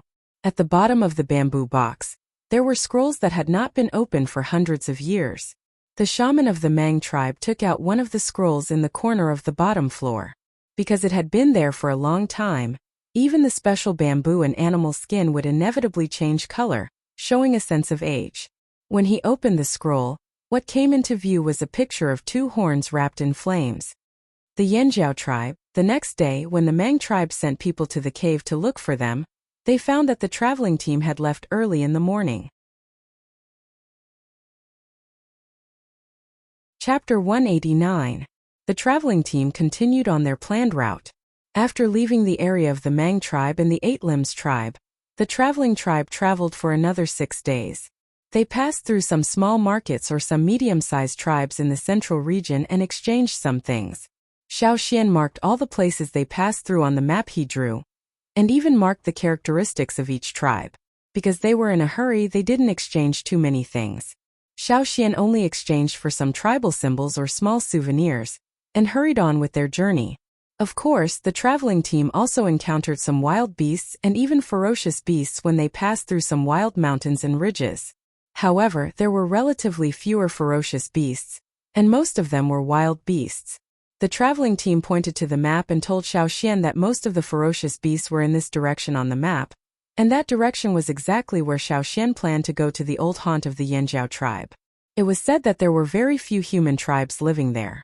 It was also a vast mountainous area where ferocious beasts often appeared, and there were all kinds of unimaginable dangers. It was a place that no traveling team was willing to go to. Xiaoxian wanted to go there and have a look. Since they were on a trip, they naturally had to go to the old haunt of the Yanjiao tribe to see what secrets were hidden in the old haunt of the Yanjiao ancestors, and what the route old he talked about was. Since they were not going the same way, Xiaoxian naturally had to separate from the traveling tribe. Are you really going to leave the team? It's very dangerous to be alone. You persuaded Xiaoxian after hearing that he was going to leave. It's rare for me to go out of the tribe, so I want to look around. When I'm done, I'll follow the route to find you, Xiaoxian said. Along the way, Xiaoxian had drawn part of the map of the central region according to what he knew. Although there were still many places that the traveling team hadn't been to, and the animal skin roll was still empty, Xiaoxian was not in a hurry, and could finish it slowly. After bidding farewell to the traveling team, Xiaoxian headed in the direction of the old Yanjiao tribe that old he had mentioned. This time he was alone. Sometimes he would ask Cha-Cha to bring him along when they encountered places with complicated terrain. One day later, Xiaoxian looked at the map in his hand. According to the map, this area was the territory of the Lu tribe. Usually, when approaching the territory of a tribe, Xiao Xian would ask the Cha-Cha to be more careful. These tribes were very guarded. To get to the old haunt, they had to go around the Lu tribe. Cha-Cha, who was still in the air, let out a cry that indicated that there were people nearby. Xiao Xian also heard the commotion. Those people seemed to be deliberately restraining their auras and did not speak loudly. They were all silent. They should be from the Lu tribe, but Xiao Xian didn't know why they were so careful. No matter what, Xiao Xian had to be more vigilant. Rustle. Some sounds of branches and leaves rubbing against each other rang out. There were also the sounds of rapid approaching footsteps. It didn't seem to be made by humans. Xiao Xian jumped onto a tree, intending to take a look from above. Although the traveling team had told Xiao Xian that the Lu tribe was not a big threat, Xiao Xian still had to be cautious. If the other party's attitude was not good, he would directly ask the Cha-Cha in the air to come to his aid. Ta! The footsteps got closer and faster. Xiao Xian couldn't see the other party's face clearly, but from the movements of the branches, he could tell that it was a tall guy. As the footsteps got closer, Xiao Xian hid behind the dense branches and looked out through the gaps between the leaves. Ta! When the other party passed by the tree Xiao Xian was hiding in like the wind, he paused and then turned back. Xiao Xian held the hilt of his knife, wondering if the other party had discovered him. The surrounding trees were not tall, and the one Xiao Xian chose was more suitable for hiding. As he was thinking, Xiao Xian saw the branches below being pulled apart. He lowered his head and saw a big bird's head. The bird was holding a fruit in its beak. The fruit was from this tree. Obviously, this bird only found the fruit, not Xiao Xian. But it didn't expect that when it pulled the branch, it would see the person hiding inside. Just like that, a man and a bird met. Xiao Xian was hiding at least 5 meters above the ground, but this bird's head was less than a meter away from Xiao Xian. This showed how tall this bird was. With Guang's forest raccoons in front of him, Xiao Xian was wary of such a big bird. After the branches below were pulled apart, Xiao Xian held the stone knife and was about to slash at it. However, before Xiao Xian could do anything, the bird let out a shrill squawk.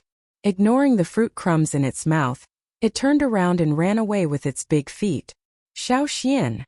What a waste of such a big bird. If it was Guang's forest raccoons that used its head like a hoe, it would probably peck at Xiao Xian, right? However, this bird was even more surprised than Xiao Xian. It was like a little white rabbit meeting a big bad wolf, running away in panic and fear. Xiao Xian pushed aside the branches and looked at the bird that ran away like the wind. It was the same as Guang's forest raccoons. Its upper limbs had degenerated and it could not fly.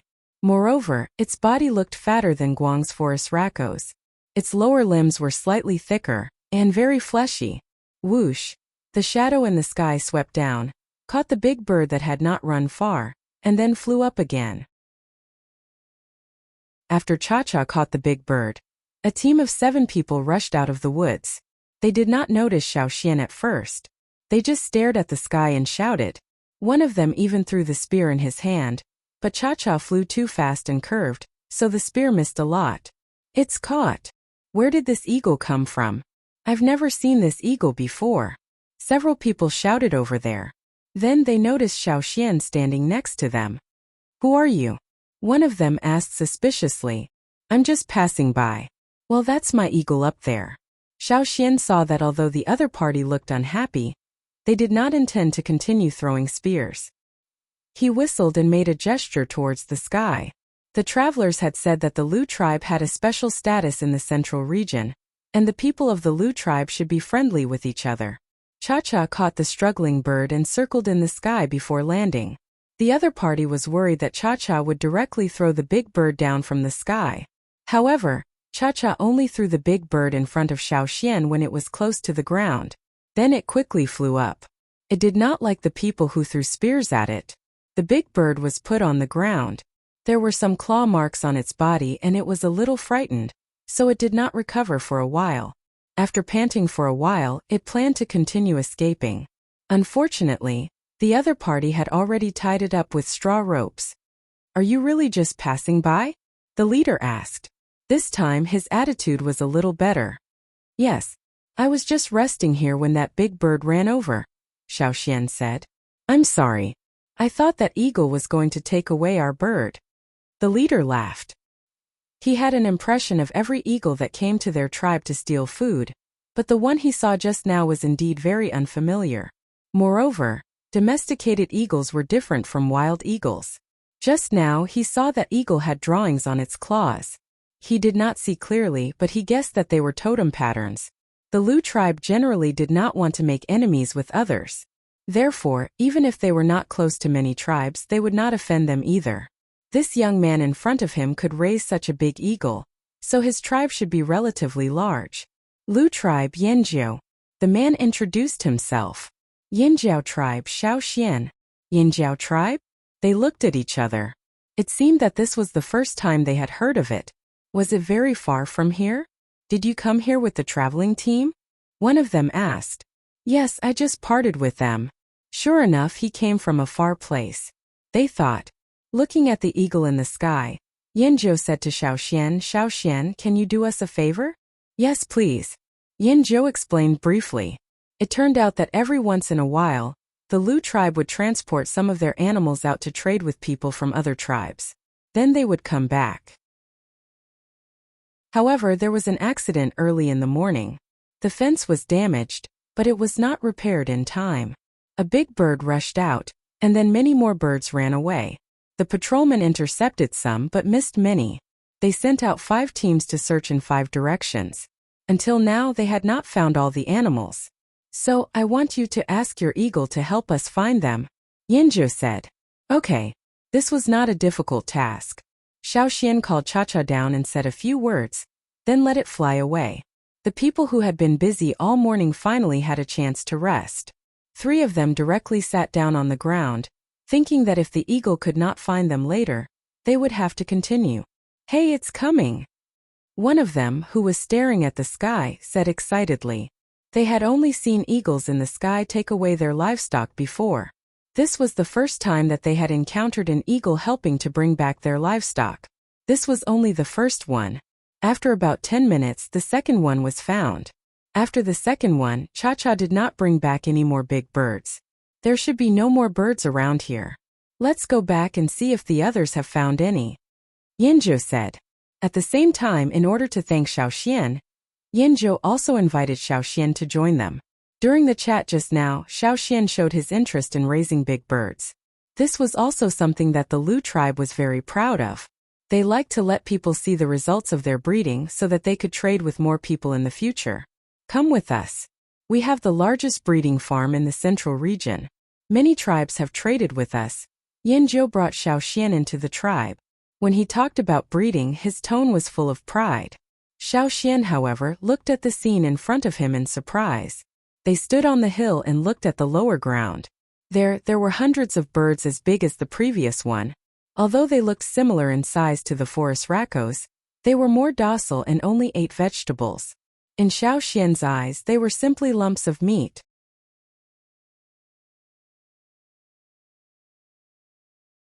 Chapter 190. Around the wide farm, huge tree trunks and stone pillars formed high fences. Around the fences, there were guards at intervals. Probably because of the accident that happened today, the number of guards increased. In some of the fences, the birds were driven away, and some people were repairing them. Those big, fat, and timid birds were stretching their necks and looking around.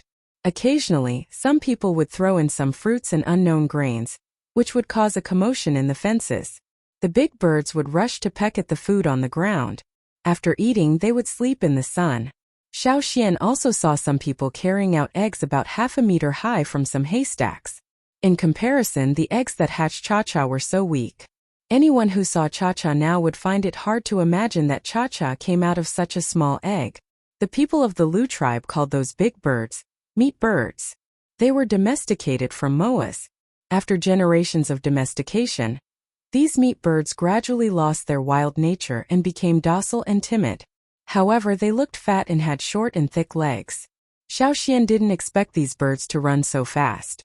At least, they ran more gracefully than they looked. In addition to those meat birds, Yanjiao also took Xiaoxian to see other animal pens, such as cows, horses, and sheep.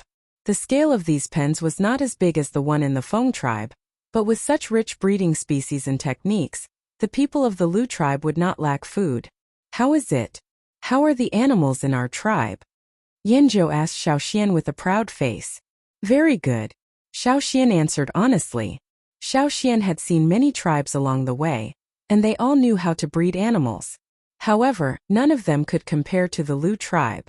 Because of this, the Lu tribe was able to establish a foothold in the central region and maintain a good relationship with many other tribes. It was said that several large tribes in the central region had friendly relations with the Lu tribe. If the Lu tribe was in danger, they would even send people to help. No one knew whether this was true or not. Just like what Xiaoxian knew, this was not an aggressive tribe. They could even be considered as the good guys in the central region. Of course, the good guys were not without temper. To be able to gain a foothold in the central region, their own strength was indispensable. Are those also raised by you for food?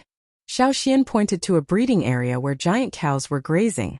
There weren't many of them, but they were obviously much larger than the surrounding cows, sheep, and horses. They were very conspicuous. No, those are not all for eating and trading. Most of the time we use them to pull carriages, Yanzhou said. Pull a cart. That's right. Look over there. We are preparing the meat bird this time. If it weren't for the unforeseen event, we would have already set off and be on our way. Speaking of this, Yanzhou's smile faded a little. How could such a thing happen in the animal pen? Did no one discover the breach? Even the guards couldn't stop it? Yanzhou didn't believe it. He felt that someone must have deliberately destroyed it. However, he wouldn't tell Xiaoxian about this. This was an internal matter that they were investigating. It wasn't something to be proud of. To outsiders, they would only say it was an accident. Xiaoxian saw an ox cart here for the first time. It was a very large ox cart. Even if he didn't see the cart, he could tell the size of the cart just by looking at the deep tracks left on the ground. There were some damaged stone spinning wheels or pottery spinning wheels and other wheel-shaped apparatuses. The stone spinning wheels were specially made, and the stone material was relatively hard. There were more pottery spinning wheels, from some small model-like ones to those half the height of a person. There were all kinds of them, and there were even paintings on them. Some of these wheels were used to twist and spin thread. Some were used as wheels to transport food to the animals. Some were also used as wheels to transport heavier goods. The distance between two roughly parallel tracks was more than 4 meters. If they walked a little further, they could hear people talking. They could see people carrying meat birds. Those meat birds had been tied up and couldn't escape. They were carried onto large wooden carts and piled up into a small hill. Yanzhou caught a soldier who was carrying meat birds and asked, "Have you found all the escaped meat birds?" The soldier wiped the sweat on his forehead and sighed. "Those who went out to search have all come back. Up until now, almost all the ones that ran out have been found. Only one escaped. Only one. That's good enough." Yanzhou sighed. He looked around and asked again, "By the way, how's the cargo moving?" "It's almost done. We can leave in the afternoon." "Okay, you continue." Yanzhou didn't say much to the others. In order to thank Xiaoxian for his help today, he treated Xiaoxian to a sumptuous lunch at noon. He also gave Xiaoxian a meat bird and a meat bird egg. The meat bird Xiaoxian gave Cha-Cha an extra meal. Giving Xiaoxian something was not just to thank him. Yanzhou also had his own thoughts. Although they had never heard of the Yinjiao tribe, this tribe was not necessarily weak. Maybe they would have contacts in the future, so it would be good to make friends with them. Knowing that Xiaoxian had left the tribe for a long journey, Yanzhou didn't ask for details. Many people from other tribes would travel around, especially those from other small tribes on the periphery. They would be brought to the central region by their elders to gain experience. However, few people like Xiaoxian would travel alone. Xiaoxian didn't say where he was going. He just pointed to some places near the old haunt of the Yanjiao tribe. "Our transport team will pass by there. You can go with us. Safer that way. Besides, the Wanshi tribe is there. People in their tribe have bad tempers." Yanzhou said. People from the Lu tribe who could be called bad-tempered naturally wouldn't have bad tempers.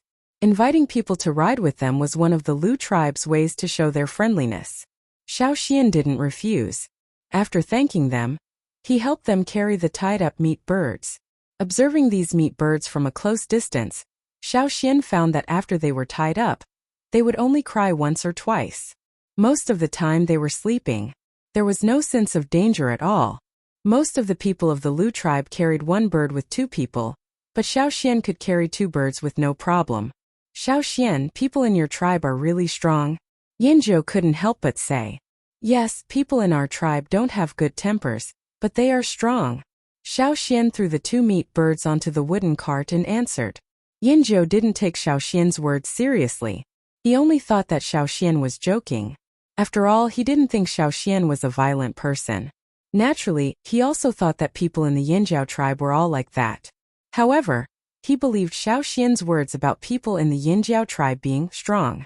Your tribe is very similar to the Wanshi tribe. You are both strong, but your tribe is definitely better than the Wanshi tribe. Yinzhou said.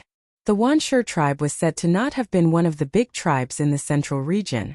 Later it developed and became famous. However, some old strong people didn't seem to care about the Wanshi tribe. When the goods were almost loaded, the leader called everyone to get ready to set off. Yinzhou was also one of the members of the transport team. More than 10 bullock carts were lined up in a straight line. The giant cows had already been fed and were ready to work. Come on, Xiao Xian, get on my cart. Yinzhou jumped on one of the carts and shouted to Xiao Xian. Xiao Xian walked over and jumped on the cart that was taller than him. The wheels of this kind of bullock cart were huge stone wheels. They were round and slightly thick.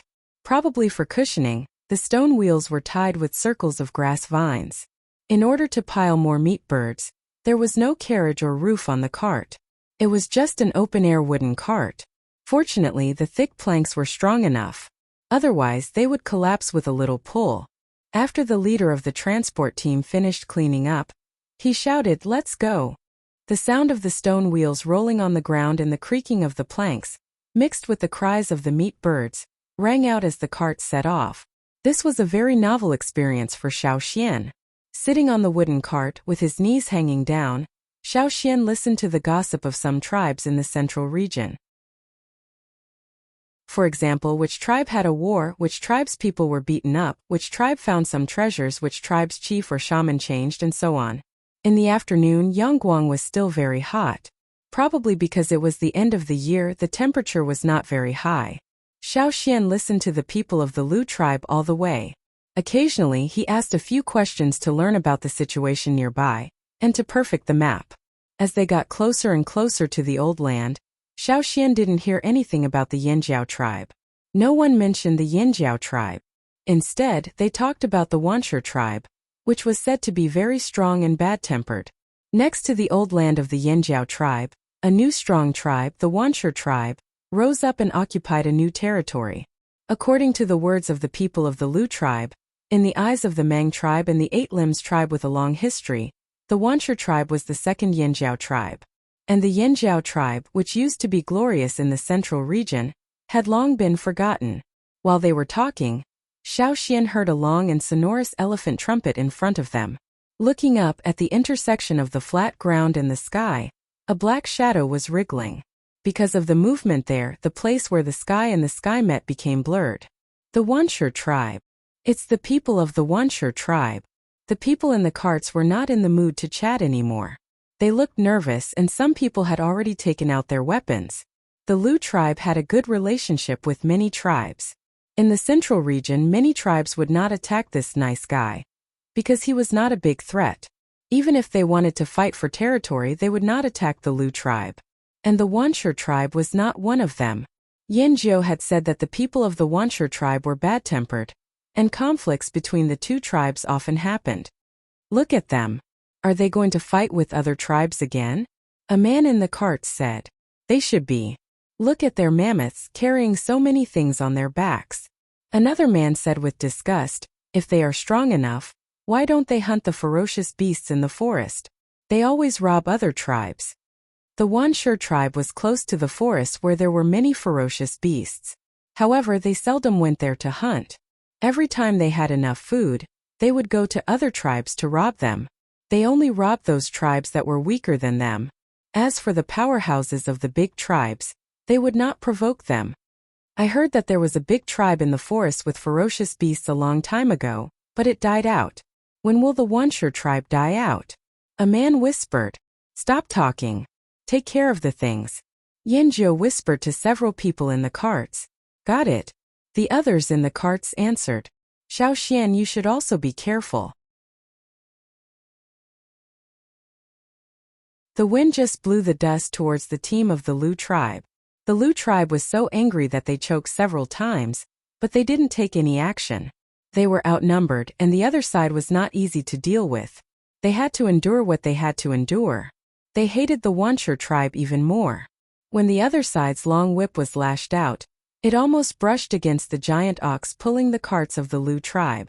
If the warrior of the Lu tribe hadn't blocked it with his sword, the whip would have hit the ox. When many people of the Wuxia tribe passed by, they bared their teeth at the carts and waved their swords and spears. It seemed that they were saying, sooner or later, I will rob all your things. When all the people of the Wuxia tribe passed by and went far away and the dust dispersed, the people of the Lu tribe relaxed. The carts set off again. Xiaoxian looked at those figures far away and thought, is this the second Yanjiao tribe in the central region? They are nothing.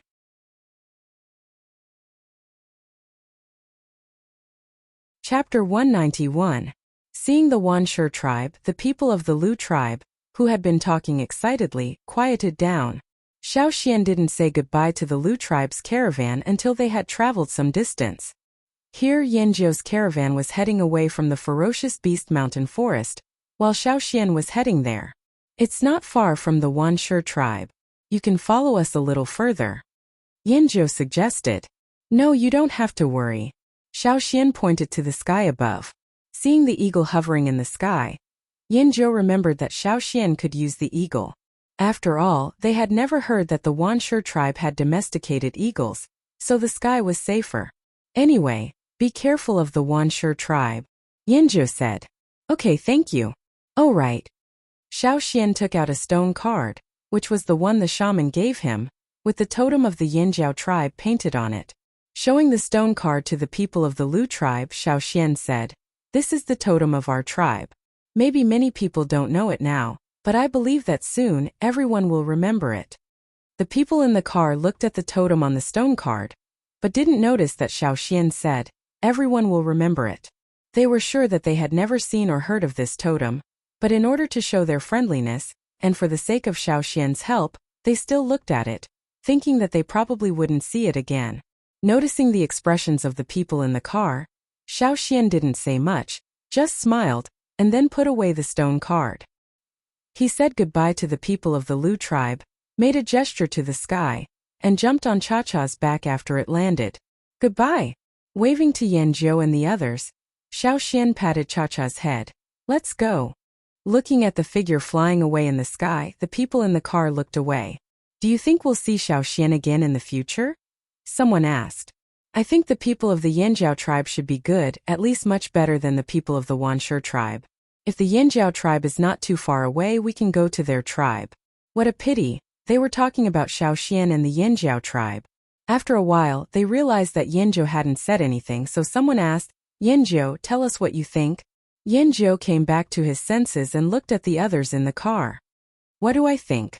Yanjiu pointed at the direction where Cha-Cha was flying and said, don't you think there's something wrong with that direction? That direction? Ah. Just now, he only thought about the Flaming Horns tribe, and their tribe's totem that Xiaoxian had mentioned several times. Now that he thought about it, he found that the direction Cha-Cha was flying in was the direction of the Wuxia tribe and the ferocious beasts mountain forest. Why would he go there? Did he go in the wrong direction? Will we see him again in the future? Someone asked worriedly. The ferocious beasts forest was the only vast and dangerous place that directly bordered the central area. In other directions, after going out of the central area, there were many small tribes in the peripheral area. Only this area was recognized as a dangerous place. Even the people of the Wuxia tribe rarely went inside. Everyone who entered the forest was traveling with others in groups. Even so, there were still many people who lost their lives in the forest. No one wanted to live there. It was said that the ferocious beasts forest used to be a little far from here, but later it expanded towards the central area. Alas! Yanzhou sighed, shook his head and stopped talking. On the other side, Xiaoxian sat on Cha-Cha's back, looking down at the ground. He saw the team of the Wanshi tribe that he had met before. After flying for a while, he saw the dwelling place of the Wanshi tribe. Compared with the Mang tribe and the Eight Limbs tribe, the style of the Wanshi tribe was more primitive and barbaric. But these people loved to decorate, so bone ornaments and stone ornaments were hung everywhere in the house. There were many people moving around in the tribe, and there were also some livestock. But they didn't seem to be farmed, but more like they were robbed from other places and then kept in captivity. They didn't expect to grow up, but just kept temporarily. When they wanted to eat, they would directly kill them. Moreover, winter seemed to be coming. But he didn't know whether it would snow here in winter. Xiaoxian thought. He didn't know what had happened in the Wanshi tribe. Many teams were running around, as if they were looking for something. Xiaoxian didn't intend to communicate with them for the time being. What he wanted to do most now was to see the old place of the Yanzhou tribe that he had mentioned. The totem flame in his mind had begun to surge. The closer he got to the place, the more violent and active it became, as if there was something there that was attracting it. Although the Wanshi tribe didn't domesticate flying beasts, if they flew over the tribe at a low altitude, they would definitely be attacked intensively. Cha-Cha flew over the Wanshi tribe from high up in the sky. When it flew, it excreted some excrement and cried out happily.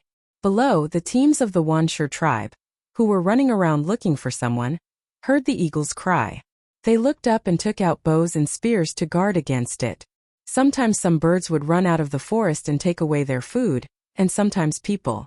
So when they heard the eagle cry, they looked at the eagle in the sky vigilantly. They just waited for the eagle to fly lower and then attacked. But after waiting for a while, the eagle didn't fly lower, but some bird excrement. Bird excrement fell on their heads, on their houses, and in the animal pens where the food was kept. Those who couldn't avoid it wiped the bird excrement on their heads and shouted loudly, but they couldn't hurt the initiator at all. The animals in the animal pens became restless because of the bird excrement. They ran around, afraid that the eagle in the sky would take them away. In their vague memories, some of their kind seemed to have been caught by this kind of bird that fell from the sky. Driven by the sense of crisis, these animals, who were not well cared for, became anxious. They hit the fence more fiercely. If they couldn't hit the fence, they hit other animals around them. Anyway, many of them were not of the same kind. A sheep with its horns cut off was being chased around by a cow. It was running and screaming. An old cow that was grazing on grass was kicked by a horse behind it. It fell directly into a haystack. It got up and started a fight with the horse angrily. The people of the Wanshi tribe outside had to send people to suppress the disturbance in the animal pens. Cha-Cha didn't know that the bird excrement it took along the way had caused a disturbance in the Wanshi tribe. After having a good time, it carried Xiaoxian and flew in the direction pointed by Xiaoxian. Compared with the place where people were active, the forest in front of it made it feel more comfortable. When it flew into the forest, the noise of the human tribes disappeared. There were more and more birds in the sky. If Xiaoxian was on Cha-Cha's back, Cha-Cha's flexibility would be limited, and Xiaoxian's strength could not be exerted. Therefore, he let Cha-Cha put him down and sneaked in the forest. He took the opportunity to have a good look at this strange yet familiar place. The human civilization he had seen before was gradually fading away. Here everything returned to the most primitive state. There were no houses, no caravans, no finely woven clothes. The cruel rules of nature played out again. Xiaoxian stood on a high tree, looking at the forest in front of him, and took a deep breath. Just by taking a breath, he could smell the restlessness and danger in the air. However, he was not afraid at all. On the contrary, a long-lost excitement grew stronger. Jumping down from the tree and walking through the forest, Xiaoxian did not need a transition period. Almost as soon as he stepped into the forest, Xiaoxian had already adjusted himself to the best state. If Chu Su of the Mang tribe and Su of the Eight Limbs tribe saw Xiaoxian now, they would find it hard to believe.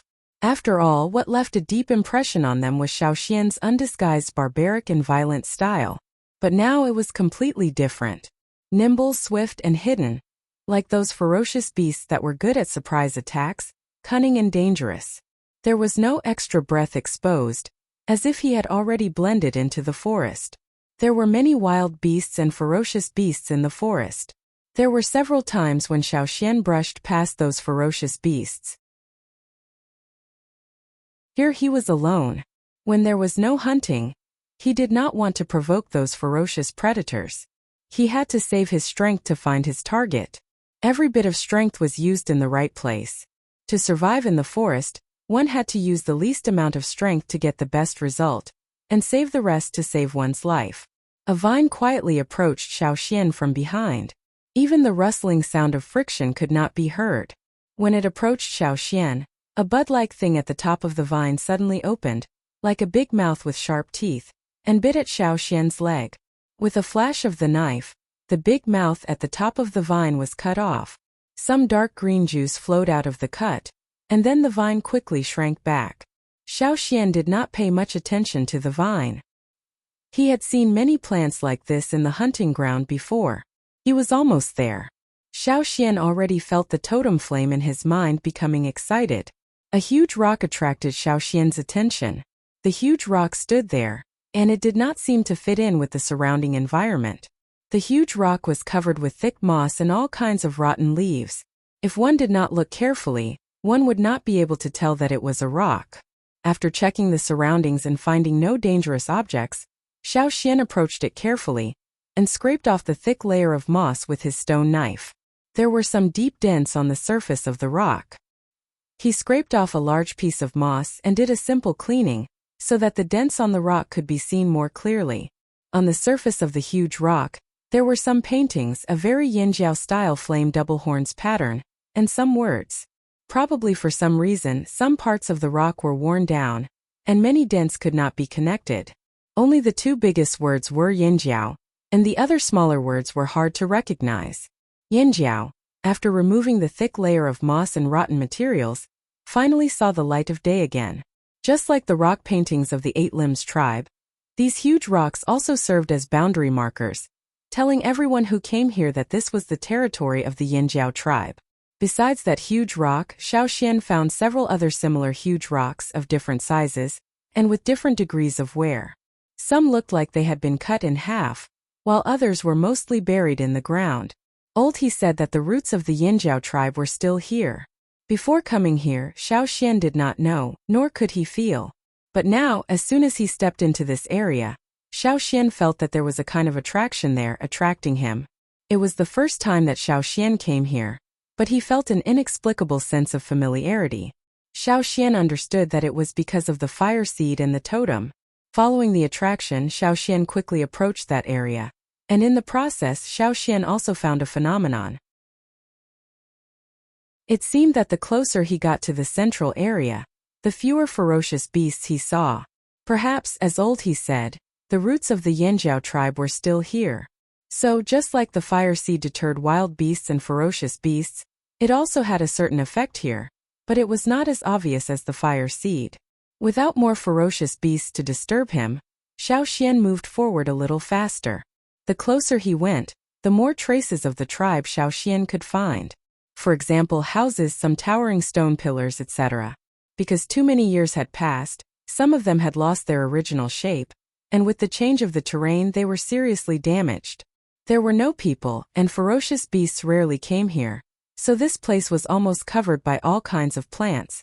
But compared to those in the forest, the plants here were a little better. They were not too luxuriant, at least they would not be completely covered by the plants. The collapsed houses had long become the habitat of plants and microorganisms. Xiaoxian had to scrape off a layer to see the real traces below. The wooden things had long decayed, leaving behind only some stone. In some places, the remains of some pottery could be dug out. Xiaoxian walked in this place, no longer scraping and digging. He just looked at this area that had been uninhabited for nearly 1,000 years. Some stone houses had collapsed on the ground, while others were half on the ground and half in the water. A stream flowed by, washing away the stones that looked like tiles. Without the tall trees to block it, the tall and thick stone pillar was very conspicuous. However, the stone pillar had been covered by green vines. Xiaoxian spent some effort to pull off all the vines, and he had to be careful not to damage the stone pillar. After the vines were pulled off, the carvings on the stone pillar were also revealed. Compared to the boundary steely-like boulders he had seen before, the carvings on this stone pillar were better preserved and clearer. There were patterns of the flaming horns, some written records, and some drawings that Xiaoxian could not understand. Was this used for sundials? Or for sacrifice? Probably for sundials? Xiaoxian thought that the sacrifice was usually near the fire pit, and the place where the fire pit was should be the place Xiaoxian was looking for. The sun gradually set, and the afterglow shone on the ruins, adding a sense of desolation to the history. Xiaoxian stood on the tall stone pillar and looked into the distance. Under the red sky in the distance, there were undulating mountains and woodlands. No matter how glorious it had been, now it was just a remnant of overgrown weeds. With a long sigh, Xiaoxian came down from the stone pillar and walked towards a place. There was nothing special about that place. It was slightly flat, and there were some plants that were not tall growing on it. Little flowers were scattered among them. After walking around the place, he came to the center and stopped. Xiaoxian squatted down and put his hands on the ground. He felt that there seemed to be something moving and flowing below.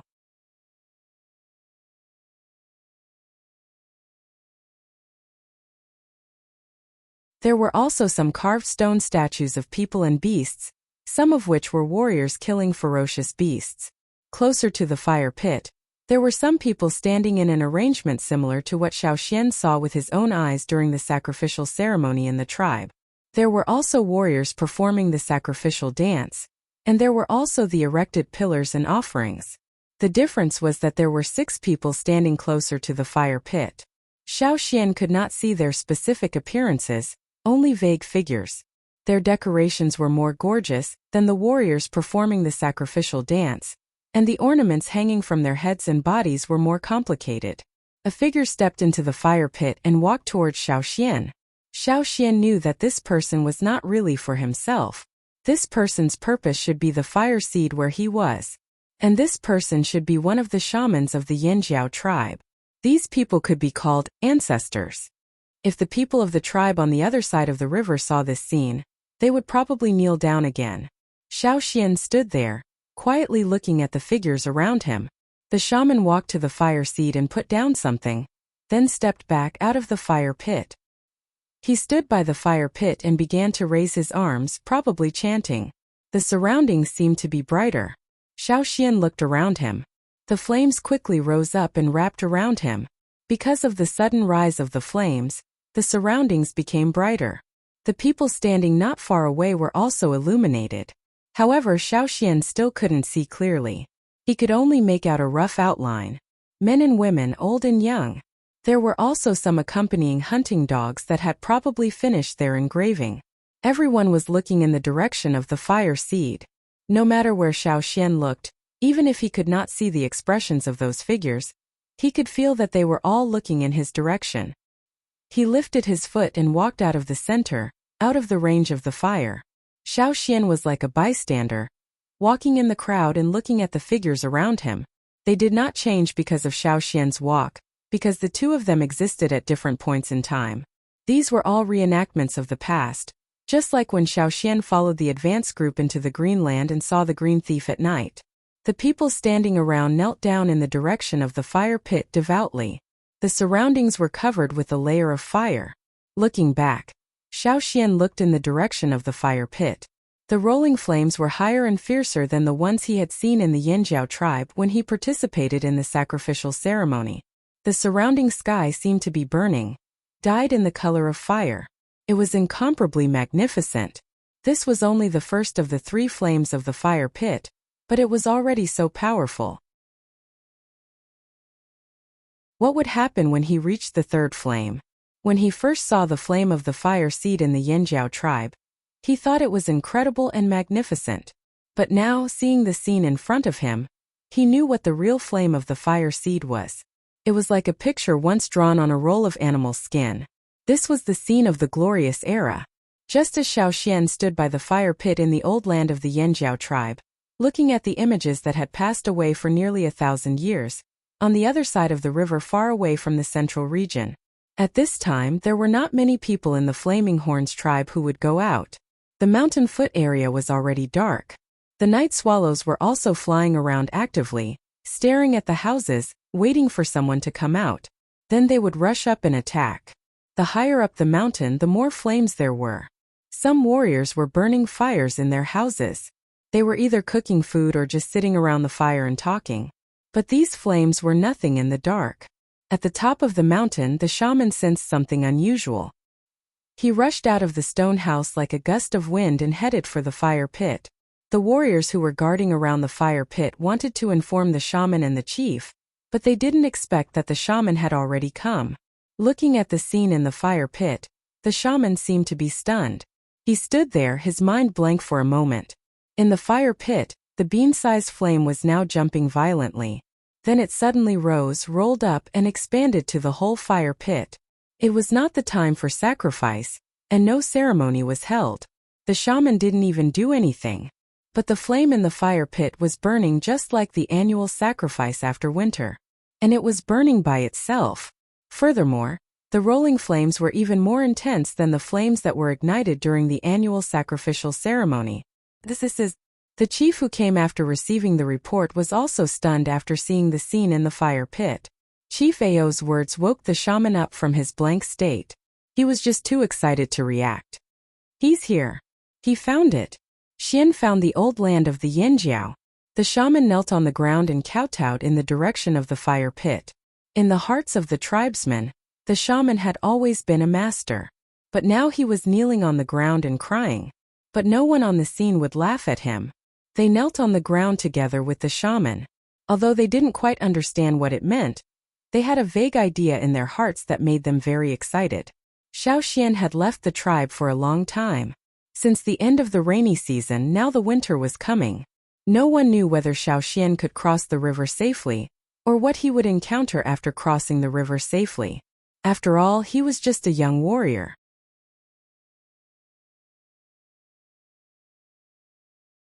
Compared to the large ships, these small boats looked pitiful. Gathering on the shore next to the boat belt, some wanderers gathered there.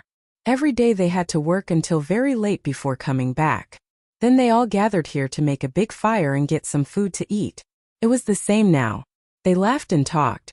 Compared to those who had nowhere to go and had to endure hunger every day, they were better off. Even if their days were not very comfortable. While they were talking, the people around the fire seemed to have seen something incredible and were all stunned. There was no more chatter and laughter. A few people who were slightly taller than the others who were topless and eating felt the strange situation around them. Just as they were about to ask, they saw that everyone was pointing at them as if they were being strangled. They couldn't say a complete sentence for a long time. However, when they looked at where the crowd was pointing and saw their naked upper bodies, they were also shocked. Their hands trembled, and even their precious stone rice bowls fell to the ground. Half a bowl of meat soup spilled on the ground. If it was any other time, they would probably feel sorry for it. They would even lie on the ground and lick it, picking up the bits of meat that fell to the ground and eating it. But now no one paid attention to the meat scraps. Totem patterns. No one knew who spoke first, but it was like a torch that ignited a barrel of oil. Totem patterns. Although these totem patterns didn't last long, this night was destined to make some people lose sleep, and it also made some people have a drastic change in their mentality. And Xiao Xian, who caused all this but didn't know it, stood by the fire pit in the old land of the Yanjiao tribe, watching the scene disappear. Everything returned to the original ruins. There were no tall stone houses, no stone statues, no dense crowds, no shamans. Everyone was gone. The fire pit was not what it used to be, and the 6 extended branches had disappeared. Xiao Xian let out a long sigh. The glory of the past is gone. The scene was illusory, and only he could see it. However, when Xiao Xian saw the situation on the surrounding grassland, his pupils shrank. Where the 6 branches extended from the fire seed like pulses, the flowers and plants that grew on them had all disappeared, leaving only the bare ground. It seemed that it wasn't all illusory. Just now, the 6 branches of the fire seed had really appeared. At this time in the Wanshi tribe, which was not too far away from the ferocious beast mountain forest. There's something strange in the forest.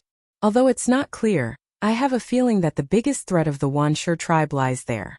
The shaman of the Wanshi tribe, with a bone ornament on his face, was facing the direction of the forest, as if he wanted to devour people. The chief of the Wuxia tribe, who was standing beside the shaman, looked at the direction of the forest and ordered the people he called over. Go get ready. Tomorrow, we'll take the Wuxia beasts into the forest.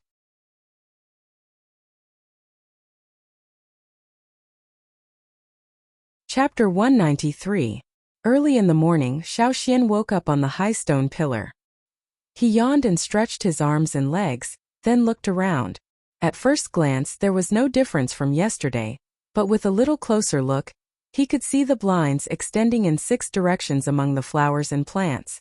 Coming down from the stone pillar, Xiaoxian ate the bird eggs given by the Lu tribe. Cha-Cha, who had hunted for food early in the morning, was flying in the sky and didn't find any danger around for the time being. The fire pit in the old haunt had changed and was covered by layers of mud and stones. Xiaoxian wanted to dig, but on second thought there was no fire seed, so it didn't matter whether the fire pit was buried or not. Let's leave it like this for now.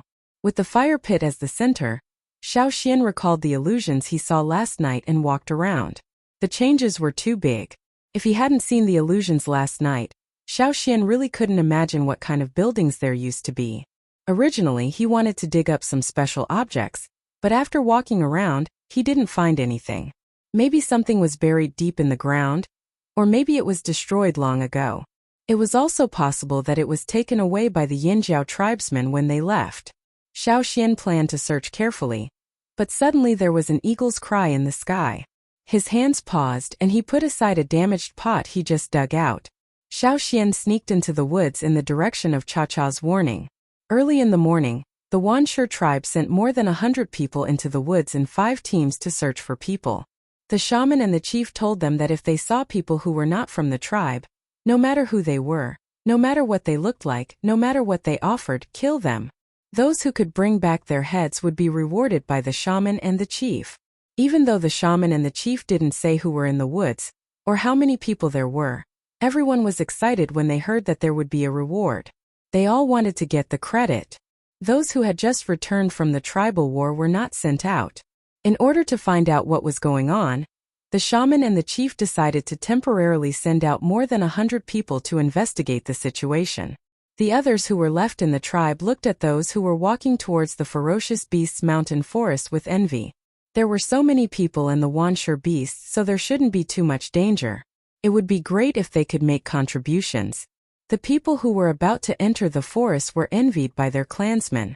They led the Wuxia beasts and went on their way proudly. The Wuxia tribe didn't raise cattle, sheep and horses on a large scale. First, they weren't interested in raising them. Second, which was the most important point, they put more energy into raising the Wuxia beasts. The so-called Wuxia beasts didn't exist naturally. They were bred by the Wuxia tribe using a variety of wild beasts and even some ferocious beasts. They were much stronger than wild beasts. Because the inheritance of the Wuxia beasts was not stable, each generation of the Wuxia beasts was different from the previous generation.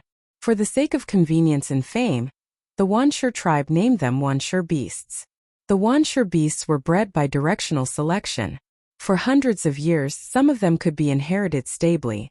However, the Wuxia tribe needed ferocious beasts, which was their first choice. Therefore, even if there were many deformed species and even many defects, they were still kept by the Wuxia tribe.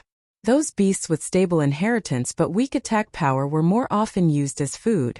These Wuxia beasts were larger than the hounds trained by ordinary tribes, and they all looked different. Some looked like dogs, some looked like cats, and some looked like cats. Their sizes were also different, and the patterns on their bodies were even more complicated. The only thing they had in common was that their eyes were very fierce, and they were extremely cruel.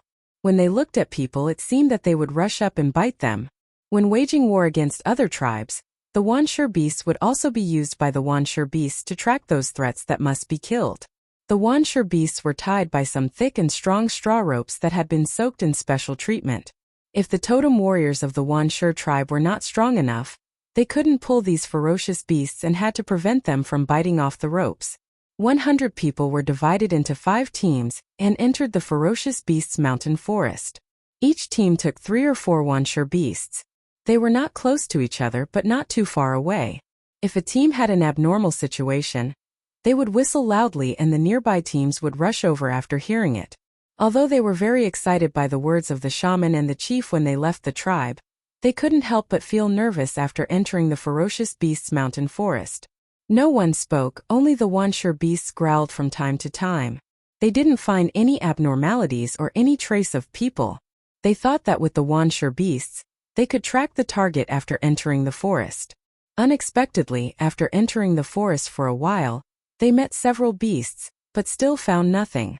When hunting in the forest, Xiao Xian had already learned how to hide his traces and breath better. There were so many ferocious beasts in the forest that were good at tracking. At that time they hadn't been discovered when they were hunting, so now they wouldn't be easily tracked by the Wansure beasts. They entered the forest early in the morning. At noon all the teams were a little tired. They didn't find the target, but they met several threats from other animals and plants. They couldn't hide their figures. Every team had more than 20 people, plus the Wansure beasts. How could they hide? Besides, they were not good at this. Why can't we find the target? A warrior of the Wansure tribe said during the break. I really hope we can find the target soon and take his head back to get the reward. Another warrior said with a longing look. You? Let's see who can act faster.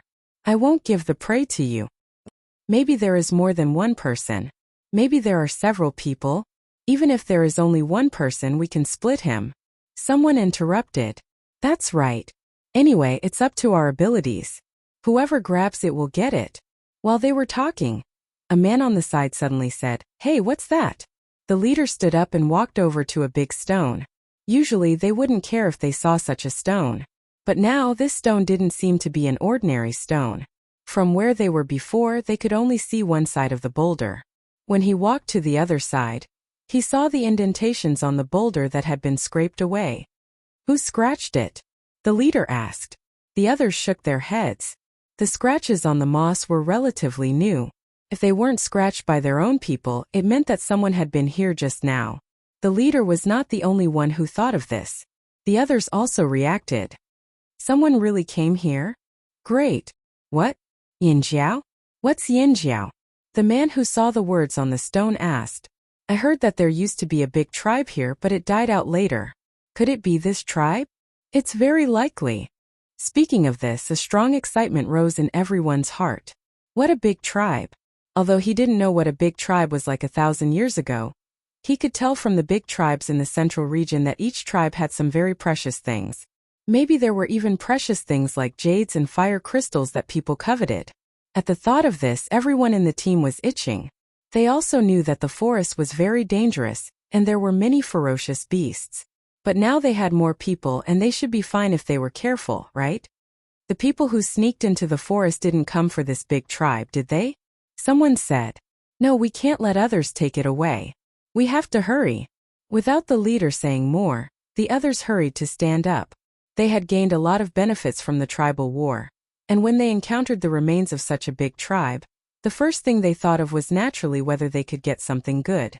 Yanzhou said that the people of the Wansure tribe were very greedy. Many times such greed would suppress other emotions in their hearts, so that they would do something crazy in many people's eyes. In recent years, the slave owners became more and more fond of coming to the central region, especially to the places where the Wansure tribe had been, where there were many tourists. Before leaving, a warrior of the Wansure tribe pulled down his leather pants and planned to pee on the big stone engraved with Yinjiao before leaving. For the tribe, this kind of stone engraved with the tribe's name or totem was not just a boundary marker. It was very important to the people of the tribe, just like the rock paintings of the Mang tribe. If someone peed on the rock paintings, he would be fiercely attacked by the people of the Mang tribe. According to the tribal rules, this was a kind of provocation. However, a tribe that had been extinct for nearly 1,000 years, what was there to be afraid of? The people of the Wansure tribe didn't take this seriously at all. Even if someone came to find them, they would just kill him. Just now, someone directly cut it with a knife, but unfortunately the stone was good, so he didn't directly cut a big hole. It was better to go back and directly move it away, and then make some other tools. The team planned to continue their search. After a few steps, the leader felt something was wrong and looked back. Beside the big stone, the man still maintained his original posture. Could it be that he couldn't pee or what? Hey, are you done? The leader asked. No one answered. The other warriors also complained.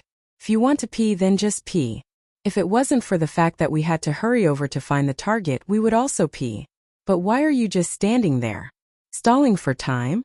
What if the credit was taken away by others? When someone was about to speak again, he was stopped by the leader. As the leader of this team, he was not stupid. He had found something wrong. He carefully walked over, took out his stone knife and poked the man standing there. The man who had been standing there fell down without any sound.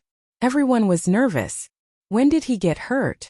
Why didn't the Wuxia beasts notice it? Rustle, rustle, rustle. Somewhere in the bushes there was a slight sound, which was hard to notice if one didn't pay attention. The 3 Wuxia beasts had good hearing, so they suddenly became manic. They roared and rushed over there. The people who led the Wuxia beasts also loosened their hands and let them chase after the man. The leader winked at the others and asked them to be careful. Then he led the others to chase after the man. The sound in the bushes was louder. It seemed that someone had just left here quickly. Within 2 breaths, he had run far away. Go after him. Ah! A warrior was hung up by one leg. He struggled softly for a few times and then stopped making any sound. There was a thorn in his body. Then, 3 more warriors of the Wuxia tribe were tied up and hung up one after another. After being hung up, their cries were stopped by a thorn. At this time the others were also frightened. They looked at the dense forest around them timidly. The bushes and weeds around them were getting thicker and thicker, which seriously blocked their sight. They could only judge by their hearing. They also wondered how many people were hiding around them. One of the warriors just cursed, and suddenly a sharp pain came from his ankle. He thought he would be hung up like the previous warriors, but he didn't expect that the strength of his foot directly dragged him to the side at a very fast speed. After another man was dragged away, he stopped making any sound. The people who stayed there didn't chase after him. They held weapons and looked around vigilantly. They slowed down their pace of chasing after the Wuxia beast. The leader waved his knife to cut a pile of weeds next to him. He didn't see anything suspicious, so he spat and cursed in his heart. Until now, they hadn't even seen the enemy's shadow, but they had been tricked by the enemy's traps again and again. However, they couldn't find where the traps were set. In just a few breaths, 4 people had been killed. This feeling of grievance made them very unhappy. They were irritable, and now they couldn't keep calm. In the past, they had never encountered such a situation when they waged war against other tribes. At that time they would shake their bodies and increase their strength to the extreme. They would rush over with their knives and cut anyone they saw. But it was not the case here. This made them very uncomfortable. Moreover, this was the ferocious beasts' mountain forest. They had to worry about ferocious beasts or other threats that might appear at any time. Now they had to pay attention to their feet. The Wuxia beast ran far away, and they couldn't call it back. It seemed that someone led the Wuxia beast away first, and then the people hiding in the forest came to deal with them. The leader thought in his heart, "Do you want to blow the whistle?" Someone asked the leader. No. How long had it been? How could he blow the whistle? If others saw it, he would lose face and his prestige would be damaged. The leader's eyes were full of haze. Whoosh! Another person was pulled up by the neck. He opened his mouth but couldn't make a sound. He wanted to shout, but he was tied up so tightly that he couldn't make a sound.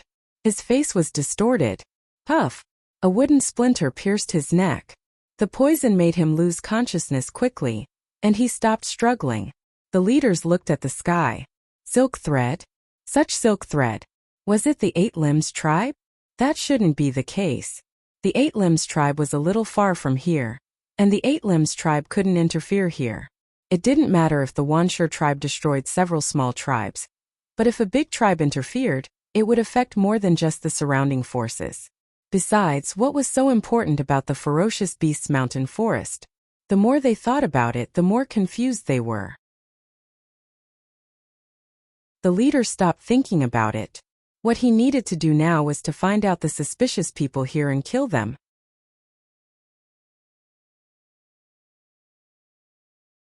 Chapter 194. There were a lot of weeds around and there were bushes every few steps. Go back. The leader found that the environment here was unfavorable to them, so he made a prompt decision to let the rest of the people retreat along the original path. Although they didn't know what kind of traps were around, at least there were no traps along the way. Just as he was thinking about this, 2 more screams sounded.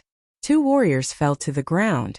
One of them was stabbed with a poisonous thorn like the previous one, while the other had his neck slit. Rustle, rustle, rustle. Someone was running quickly in the grass. The leader's face was ferocious, and he quickly chased after him, but he was not careless. He even figured out the movement pattern of the figure in front of him, and almost stepped on the place where the former stepped. However, many people behind him were not so lucky. They were all tripped by something, cut by a knife, and then tripped again after 2 steps. Then they fell down and never got up again. The leader heard the movement behind him, and guessed that his men might be in trouble. However, he didn't stop. Instead of slowing down, he sped up again, and caught up with the figure in the grass in front of him. He pulled out a ferocious smile on his face. Finally, I found you. Now go to hell. Cut off the opponent's head, and take it back to get a reward. Maybe he could get some fire crystals to improve himself, and maybe he could be promoted to a senior totem warrior. He had made countless contributions, and was only 1 step away from a senior totem warrior. As long as he made 1 more contribution and got some benefits, he would be promoted to a higher level, and his status in the tribe would be higher. He would be qualified to have more women, food, resources, and power. Thinking of this, he became more excited, and the totem patterns on his face made him look more ferocious. He suddenly increased the strength of his feet, and waved his right arm holding the stone knife, bringing a gust of wind. Feeling the wind from the blade behind him, Xiao Xian's right foot fiercely stomped on the ground. The ground under his feet emitted a soft bang sound, as if a solid block of earth had been shaken apart. His entire body borrowed the force of the impact and abruptly turned around, rushing towards the opponent. At this time, the leader saw the real appearance of Xiao Xian. He had never seen the totem patterns on Xiao Xian's face before, and Xiao Xian's young age also surprised him. However, none of this was important. He only needed to kill the other party. Both of them were very fast, and in the blink of an eye, they were only a few steps apart from each other. At this moment, Xiao Xian took a few more steps, and in this extremely short period of time he changed direction several times. His figure was somewhat erratic, as if he was slashing to the left and dodging to the right.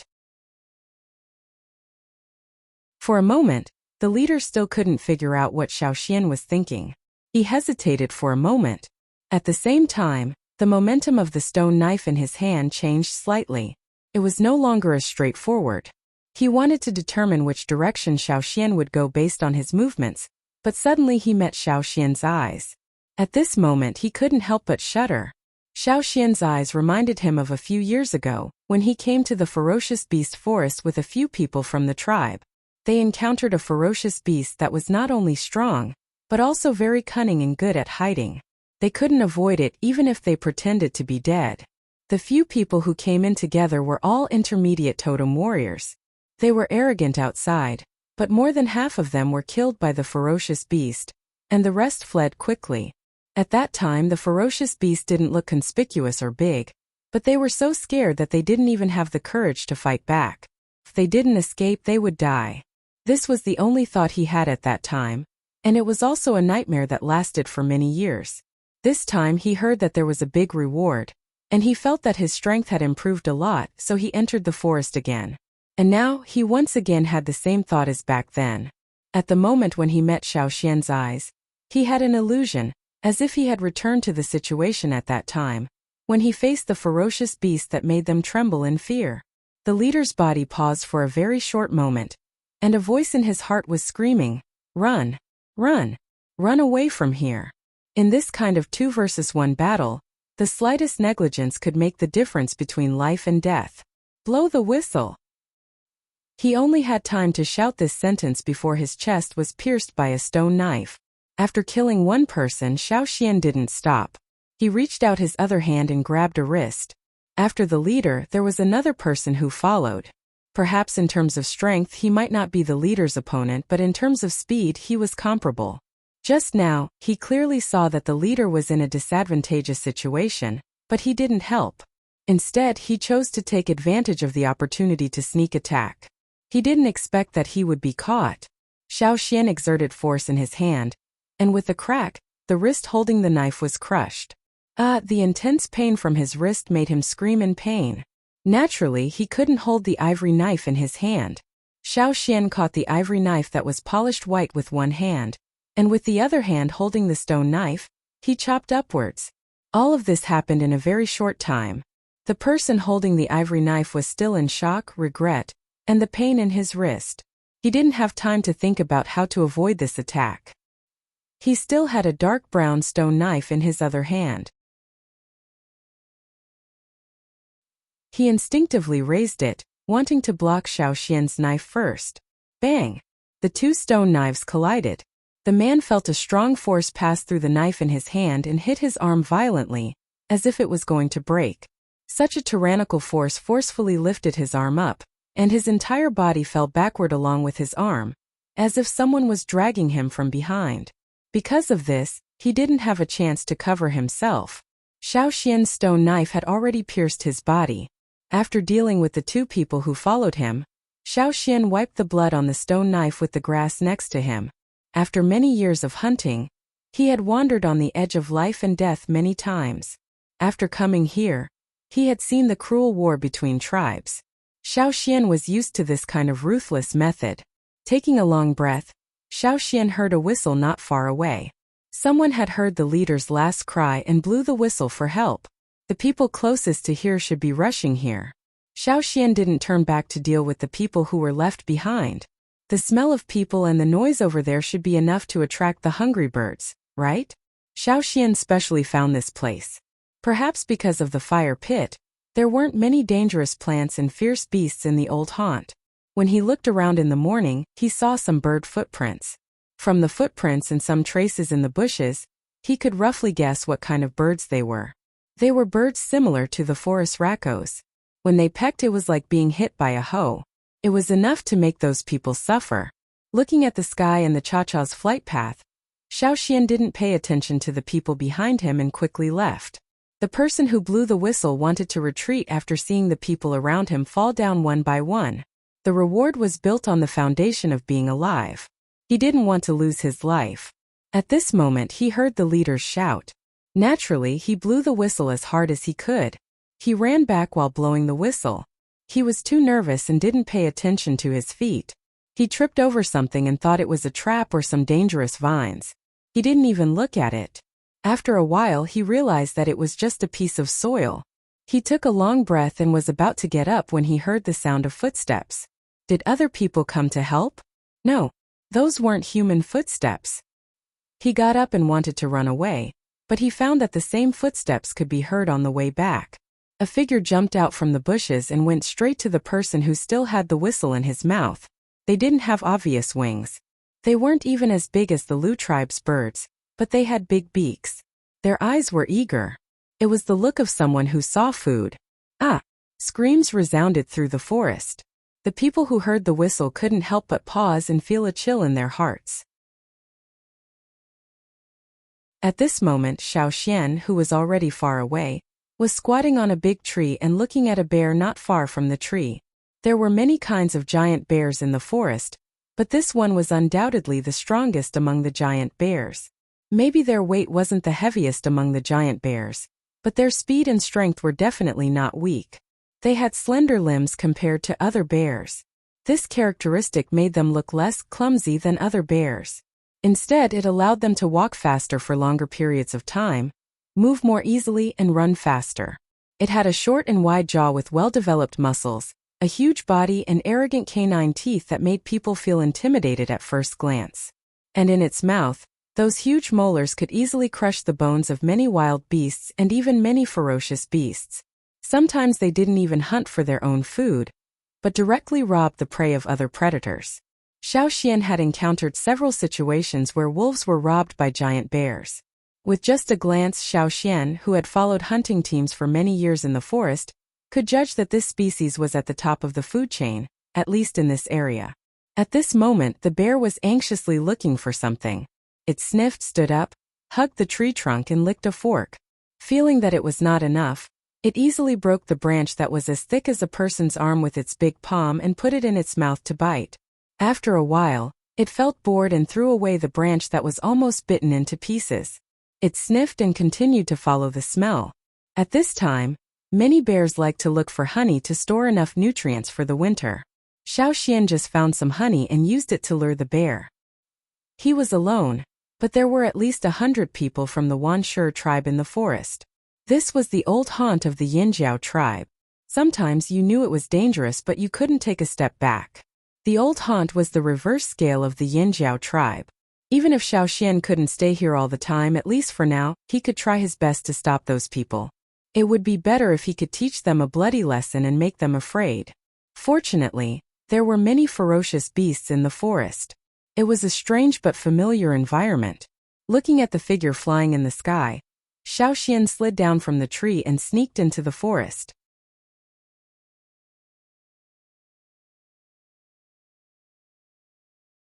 Chapter 195. The first team that arrived at the whistling place didn't go there, because there were many carnivorous birds eating there. Roughly estimated, there were at least 20 birds. The air was filled with the smell of blood. Looking at the fierce appearance of those big birds fighting for food, they knew it was not easy to deal with them. The leader made a gesture to signal everyone to retreat carefully. They thought they had found the people the shaman and the chief talked about, but they didn't expect to see a flock of carnivorous birds. However, they ignored the Wanshi beasts. The Wanshi beasts were the ferocious beasts that were carefully selected. Most of the time they would bite their enemies even if they couldn't defeat them. They were different from the animals that had been successfully branded and tamed. They were not very obedient, and they didn't cooperate well with the people of the Wanshi tribe. When they were wild, no one could control them. Noticing that there were many carnivorous birds in front of them, the 4 Wanshi beasts that came over all growled. They pulled the straw ropes and wanted to rush over. As soon as the Wanshi beasts roared, the people in the team knew they were in trouble. At this time they wanted to poke several holes in the Wanshi beasts with their stone knives.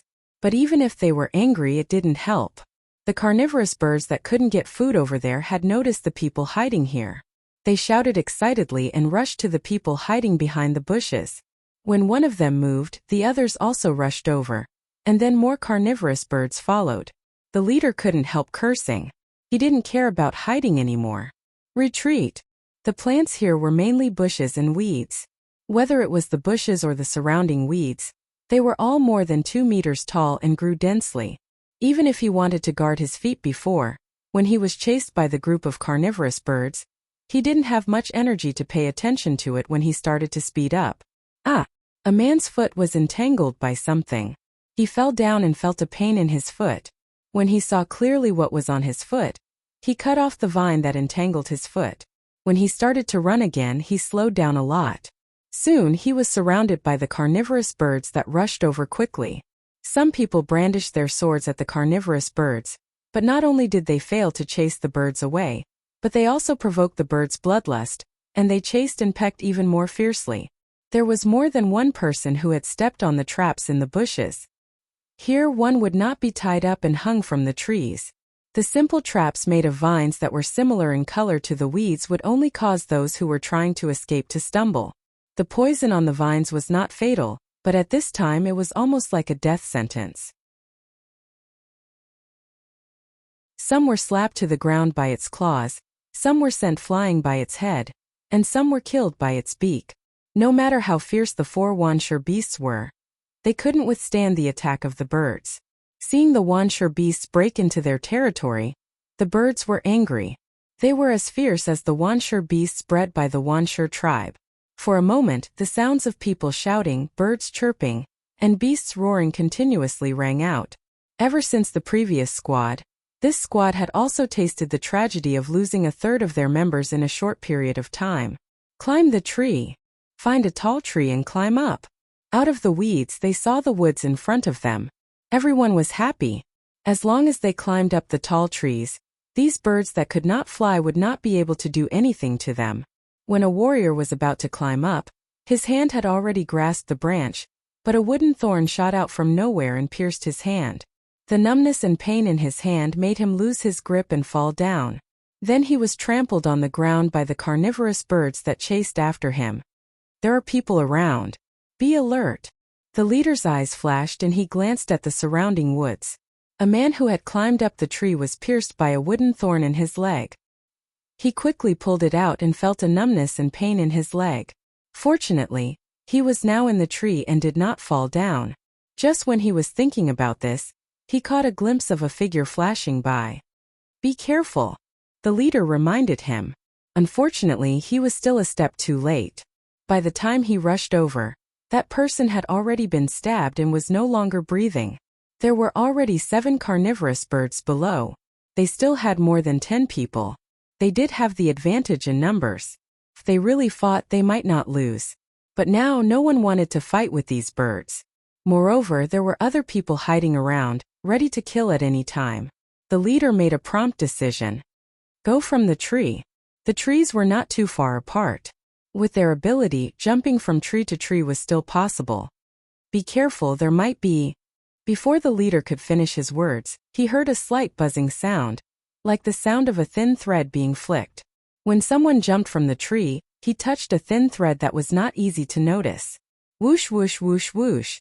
Wooden thorns that were half an arm's length shot out from the leaves and grass towards the people who were jumping between the trees.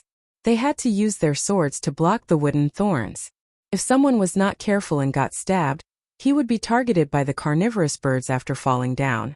After dodging the wooden thorns with great difficulty, just as he steadied himself on a branch, he was stabbed by someone who quietly approached him. The leader of the group widened his eyes filled with shock. He saw Xiao Xian's appearance, but he couldn't recognize which tribe the totem patterns on Xiao Xian's body belonged to. But he could see that Xiao Xian was very young. Which tribe are you from? The leader's back was covered with a layer of cold sweat. Such a young and powerful person couldn't be from a small tribe. Just like the leader of the previous team, the leader's first thought was the 8 Limbs tribe.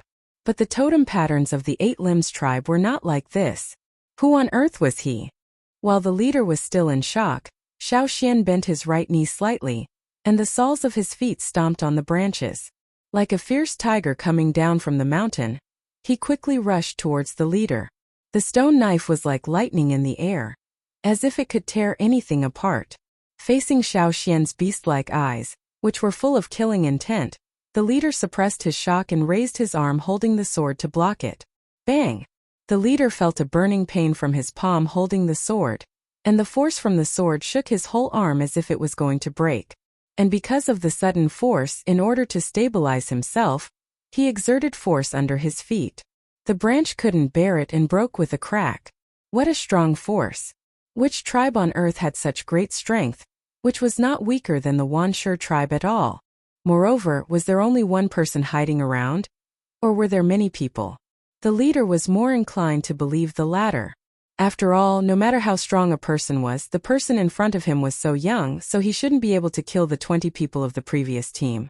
If there were many people hiding around, plus the ferocious beasts in the forest that could appear at any time, the more he thought, the more the leader of the second team showed fear in his eyes.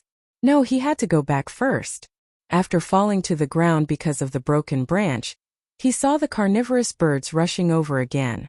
Ignoring the others who didn't follow him, the leader shouted and turned around to run away. In that direction, the other team should be coming over as well. They just wanted to get away from here as soon as possible. Someone whistled, hoping that the other teams would come to help. After the strike, Xiao Xian didn't continue to chase them. Instead, he jumped into the forest and soon disappeared. The leader and several soldiers who were still alive ran for a while and didn't hear the birds again, so they slowed down a little. But it was too early for them to be relieved. A roar suddenly sounded, and a figure nearly 4 meters high rushed out from behind the forest. The people who thought they had just escaped a disaster felt as if they were thrown into a cold river in winter, chilling them to the bone. Ferocious beasts again. The bear waved its huge paw and gave these people a surprise attack. The soldier closest to it was directly sent flying, spitting out blood as he flew.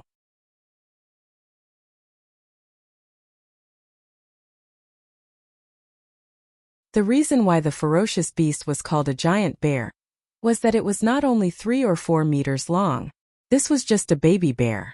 Generally speaking, such a baby bear was likely to be guarded by a mother bear. Xiao Xian had found a bigger bear paw print in a place before. That kind of giant bear was not only smart but also vengeful.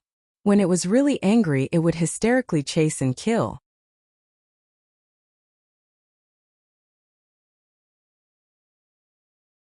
Chapter 196. Many people went there, but some didn't follow them. Compared to fighting against the ferocious beasts, they valued their own lives more. Even if they were a little hesitant after hearing the roar, they could guess what happened to the people who went there. Fortunately, they didn't follow them. Taking a deep breath, the people hiding in the bushes rejoiced for their choice. Xiao Xian, who had already sneaked in, jumped down from the branch and chopped down with his stone knife. Another person fell down. Xiao Xian counted in his heart, and the stone knife in his hand cut horizontally to the side, cutting a biting snake into two halves. Without looking at the two parts of the snake's body and the dead man on the ground, Xiao Xian went to the giant bear. Over there, the bear with many bites on its body and several spears and arrowheads stuck in its body was lying on the ground. It howled at the giant bear that was rushing over, and then bared its teeth and roared at the direction of the people of the Wuxia tribe, as if it was telling the mother bear that was rushing over, "Mother, they bullied me." The giant bear, who had always thought that it was the king of this forest, was furious and crazy. Its murderous aura could be felt from far away. The other wild beasts and ferocious beasts in the surrounding forest all avoided it. Even the group of carnivorous birds obediently retreated back to their nest. After tearing a Wuxia beast, the giant bear's mouth was full of blood. The blood of the Wuxia beast dyed the four arrogant canine teeth red, and the blood dripped down. When it roared, some blood fog came out of its mouth, which was the blood of humans and Wuxia beasts. When the giant bear was angry, the hunting group of the Yinjiao tribe would absolutely avoid it. The people of the Wuxia tribe who were targeted by the giant bear were almost killed by its paws.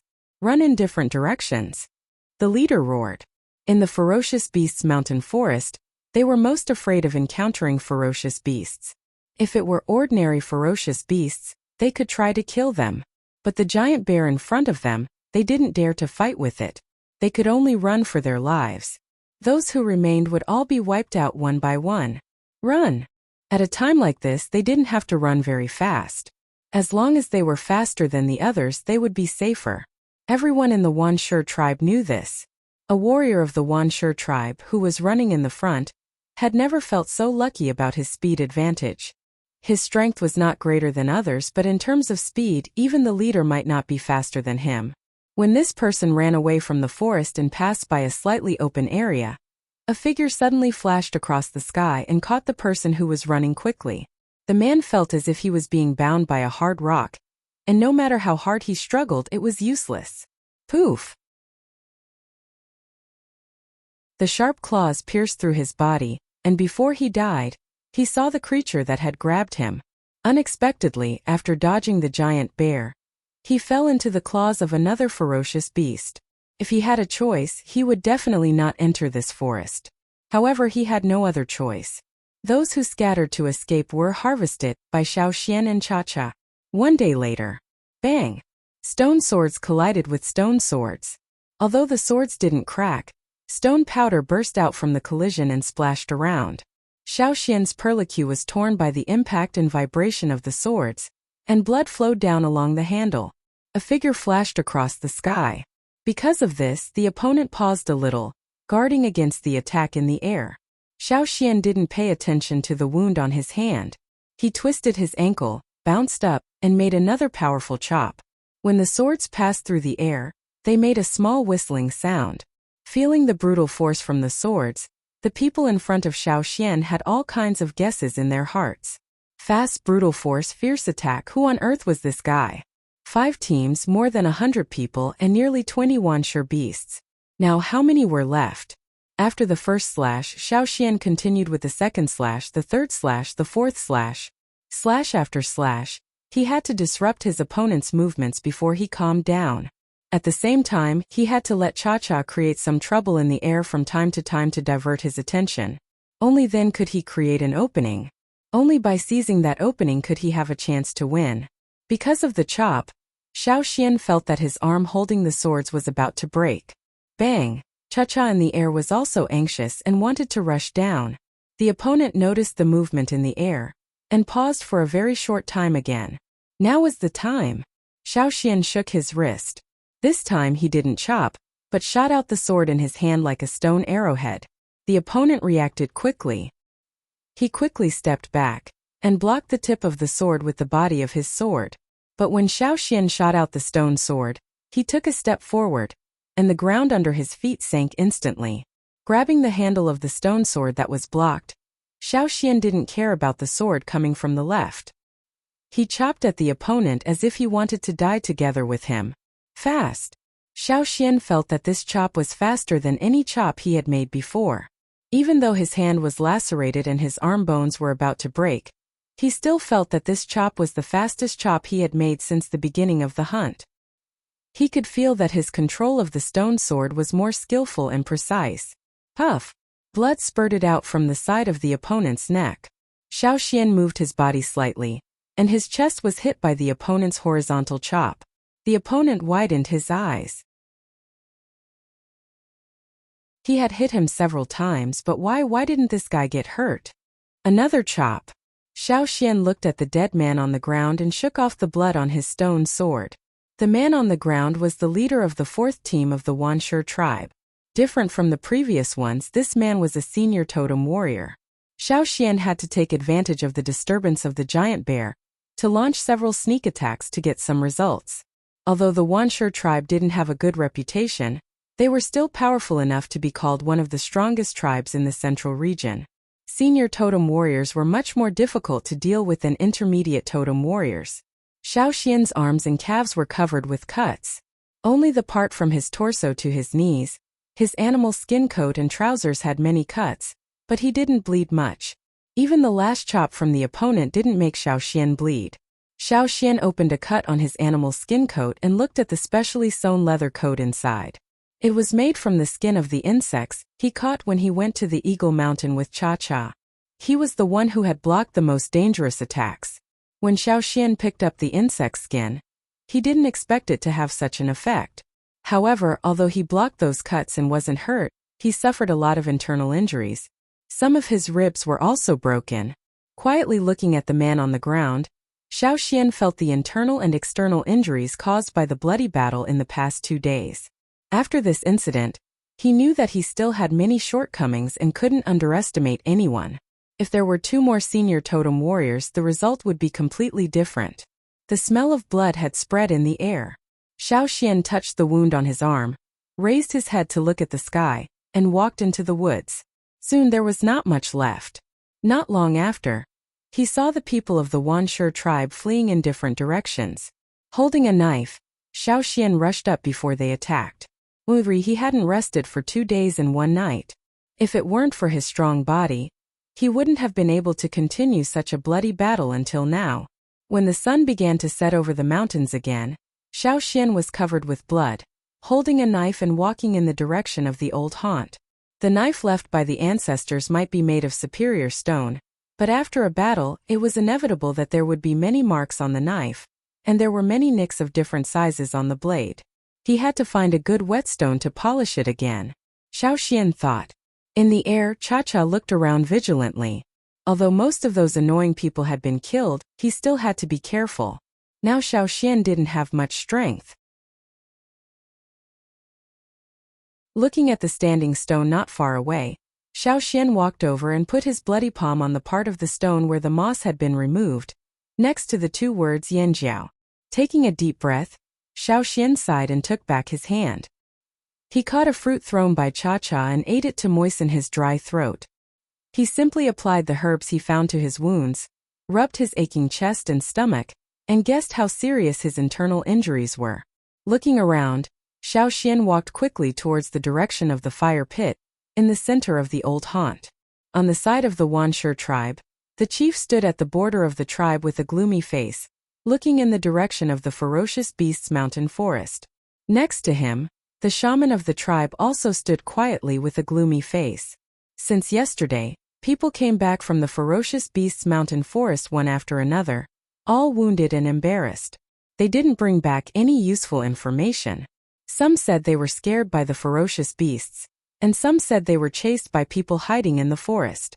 No matter which one it was, it cast a shadow over the hearts of the people of the Wuxia tribe. The joy of winning the war with the other tribes not long ago was gone. In front of them, another person staggered back. The chief signaled several people around to bring him over. How many? The shaman asked. 6. The chief's face became gloomier. More than 100 people, but now only 6 came back. Moreover, there was no chief among them. None of the Wuxia beasts came back. Looking at the man who was brought over, the chief of the Wuxia tribe strode to him. Seeing the chief's face, the man trembled. He was frightened by what happened in the forest, and now facing the chief's face, he was scared out of his wits. The chief didn't care how the man trembled, and asked a few questions. He had asked the same questions to the people who came back before, but no matter the people who came back before or now, they all had the same answer. Who was the other party? Oh, he didn't know. What did the other party look like? Oh, he didn't know either. Was the other party a human or a ferocious beast? Oh, he still didn't know. More than 100 people, but less than 10 came back. Moreover, he didn't even know whether the other party was a human or a beast. When the chief was angry, he didn't say a word, but directly hit. No, this time he directly kicked. He kicked the man who knelt in front of him away. Ignoring the man's life, the chief went back angrily.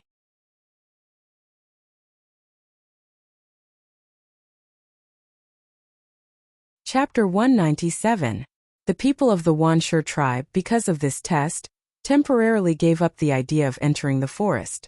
But at the same time, they also took precautions against the ferocious beasts' forest.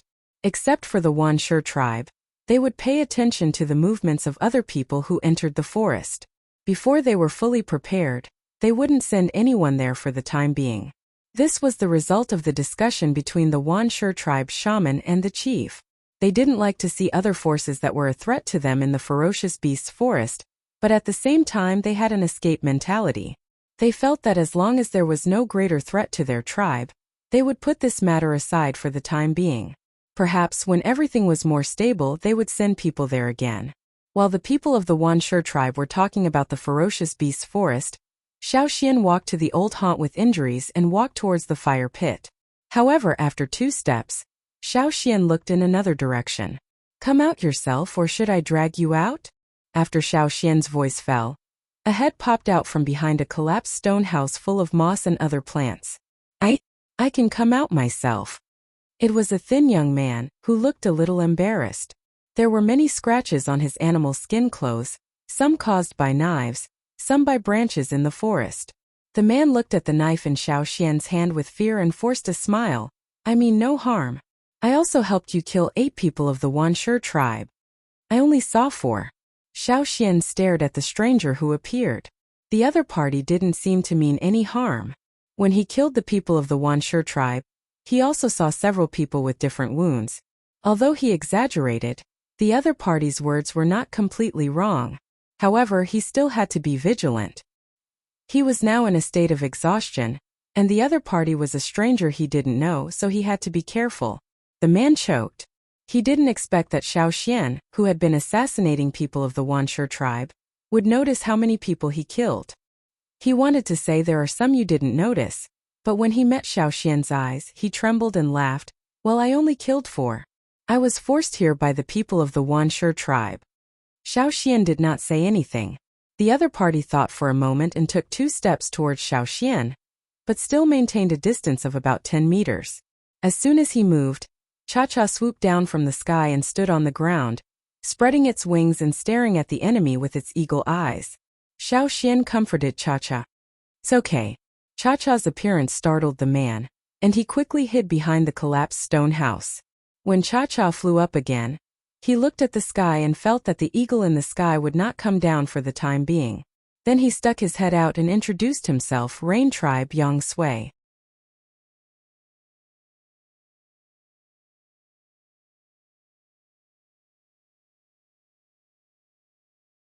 Although Xiaoxian did not bleed much yesterday, Yang Sui knew that Xiaoxian's injury was more serious than it looked.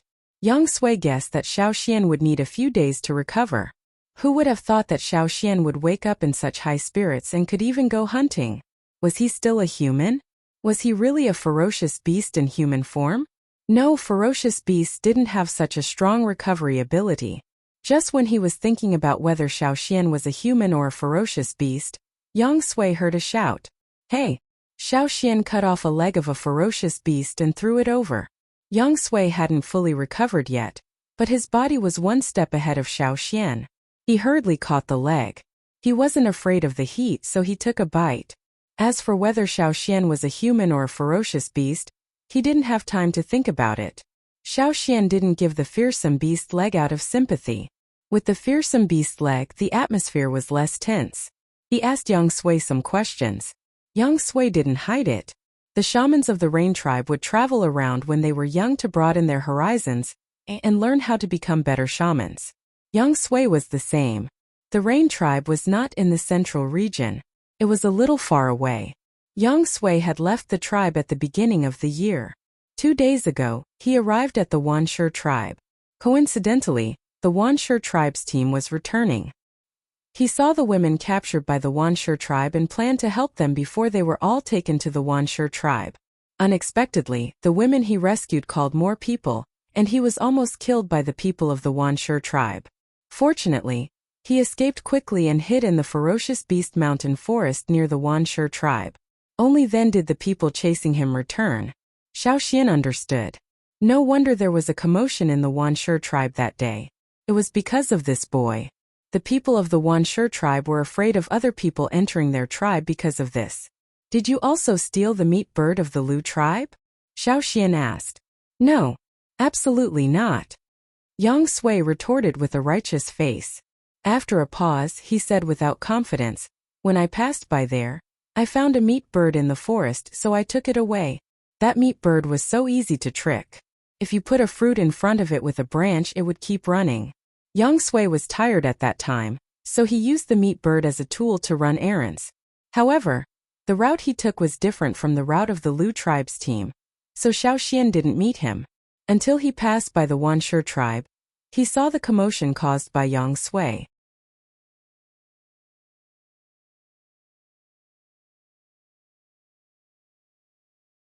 Chapter 198.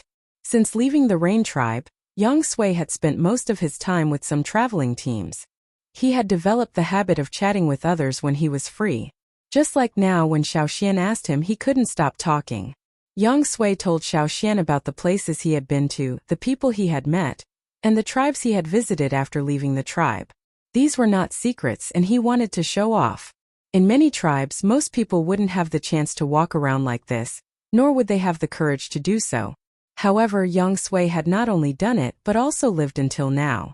In fact, I'm not the real shaman of our tribe. When I go back this time, I'll be able to take over. Yang Sui said proudly. Isn't your tribe afraid that you'll have an accident? Xiao Xian asked. There's nothing we can do about it. This is the rule set by our ancestors. If I die, there will be another person who will continue on this path until someone succeeds. Only then will he be qualified to take over the position of shaman, Yang Sui said. Thinking of something, Xiao Xian asked, if the shaman leaves the tribe and has an accident, will there be a next shaman? Of course there will be. Yang Sui was surprised that Xiao Xian didn't even know this. However, he glanced at the knife in Xiao Xian's hand. For the sake of Xiao Xian's animal leg, he said, as long as there's a fire seed, we can make another one. It's just a little troublesome to cultivate. Every tribe has a different way of selecting shamans. As for the chief, it's even simpler. Whoever is more capable will be the chief, according to the rules of the tribe. In other words, as long as there's a fire seed, everything will be fine. If there's no fire seed, everything will be gone. That's right. That's why I'm confused. Where's the fire seed in Yanjiao? It's not here. Oh, seeing that Xiao Xian didn't want to say more, Yang Sui didn't ask anymore. When it came to the secrets of the tribe, no one would say more. After thinking about Yang Sui's words, Xiao Xian thought of the way the Yanjiao tribe shamans were passed down inside. TSK, the incomplete fire seed of the Yanjiao tribe was not fully functional.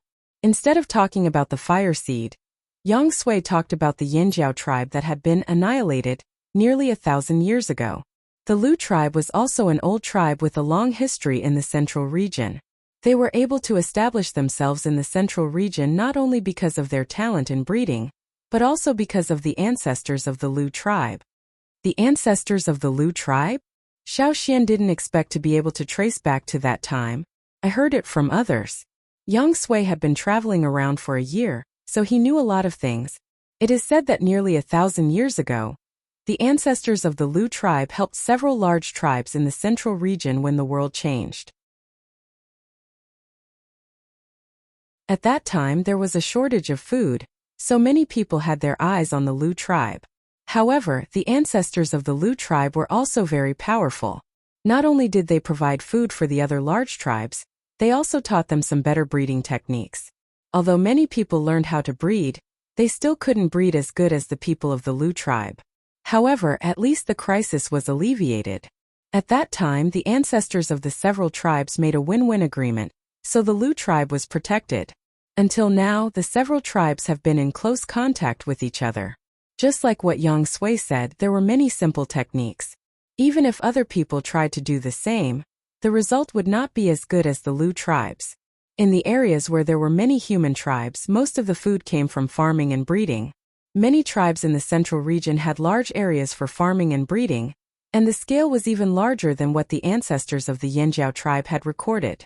There was no doubt that in the past 1,000 years, breeding and farming had developed greatly. It seemed that he would go to the Lu tribe to learn more if he had the chance. Xiao Xian thought. After staying in the old haunt for 2 more days, Xiao Xian decided to leave. Winter was coming, and the temperature had dropped significantly. He had to find someone. Where are you going? Yang Sui asked. The Longboat tribe. Ah, what a coincidence. Me too. I'm going back to the Rain tribe. It's not a long way to go. Yang Sui didn't know how long it would take to find a traveling team on the same route after leaving the ferocious beast mountain forest. Even if he found one, he wasn't sure whether that team was safe or not. In Yang Sui's opinion, Xiao Xian was a strong man. Besides, he had a hawk with him. It would be safer than going alone. If he went alone, what if he met people of the Wanshi tribe? He would be killed. Xiao Xian didn't refuse Yang Sui's offer. He didn't know much about this area, and he had been here longer than Yang Sui. But from what Yang Sui had said, he could see that Yang Sui knew the situation in the central region well. It was good to have him show the way. Xiao Xian could also improve the map in his hand. After getting Xiao Xian's permission, Yang Sui was very happy and excited. He looked at the cha-cha flying in the sky, and couldn't wait to jump up.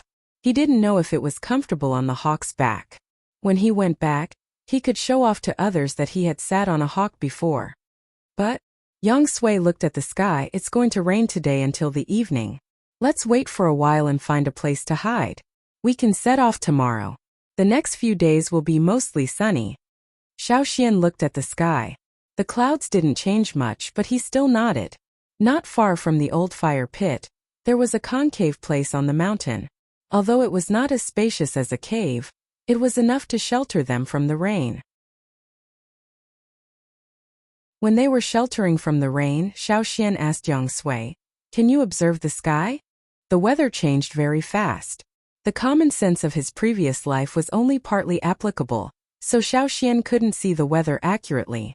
Sometimes the clouds changed very fast, so it was hard to make a conclusion in advance. Observing the sky. Kind of. Yang Sui said, "The reason why I was chosen first and became the candidate of the first wizard was because I was the first one to pray for rain." Speaking of praying for rain, Yang Sui's tone was a little guilty. A long time ago, the shamans of the Rain tribe could pray for rain at any time. Even in the dry season they could make the sky rain. Later this ability disappeared. It was said that the first shaman who couldn't pray for rain was burned to death in the tribe. It was said that he had angered the gods, so his totem couldn't appear and rain couldn't come. But later the second, the third, and even several generations of shamans failed to pray for rain. People panicked at the beginning, then became numb. They tried all kinds of methods but nothing worked.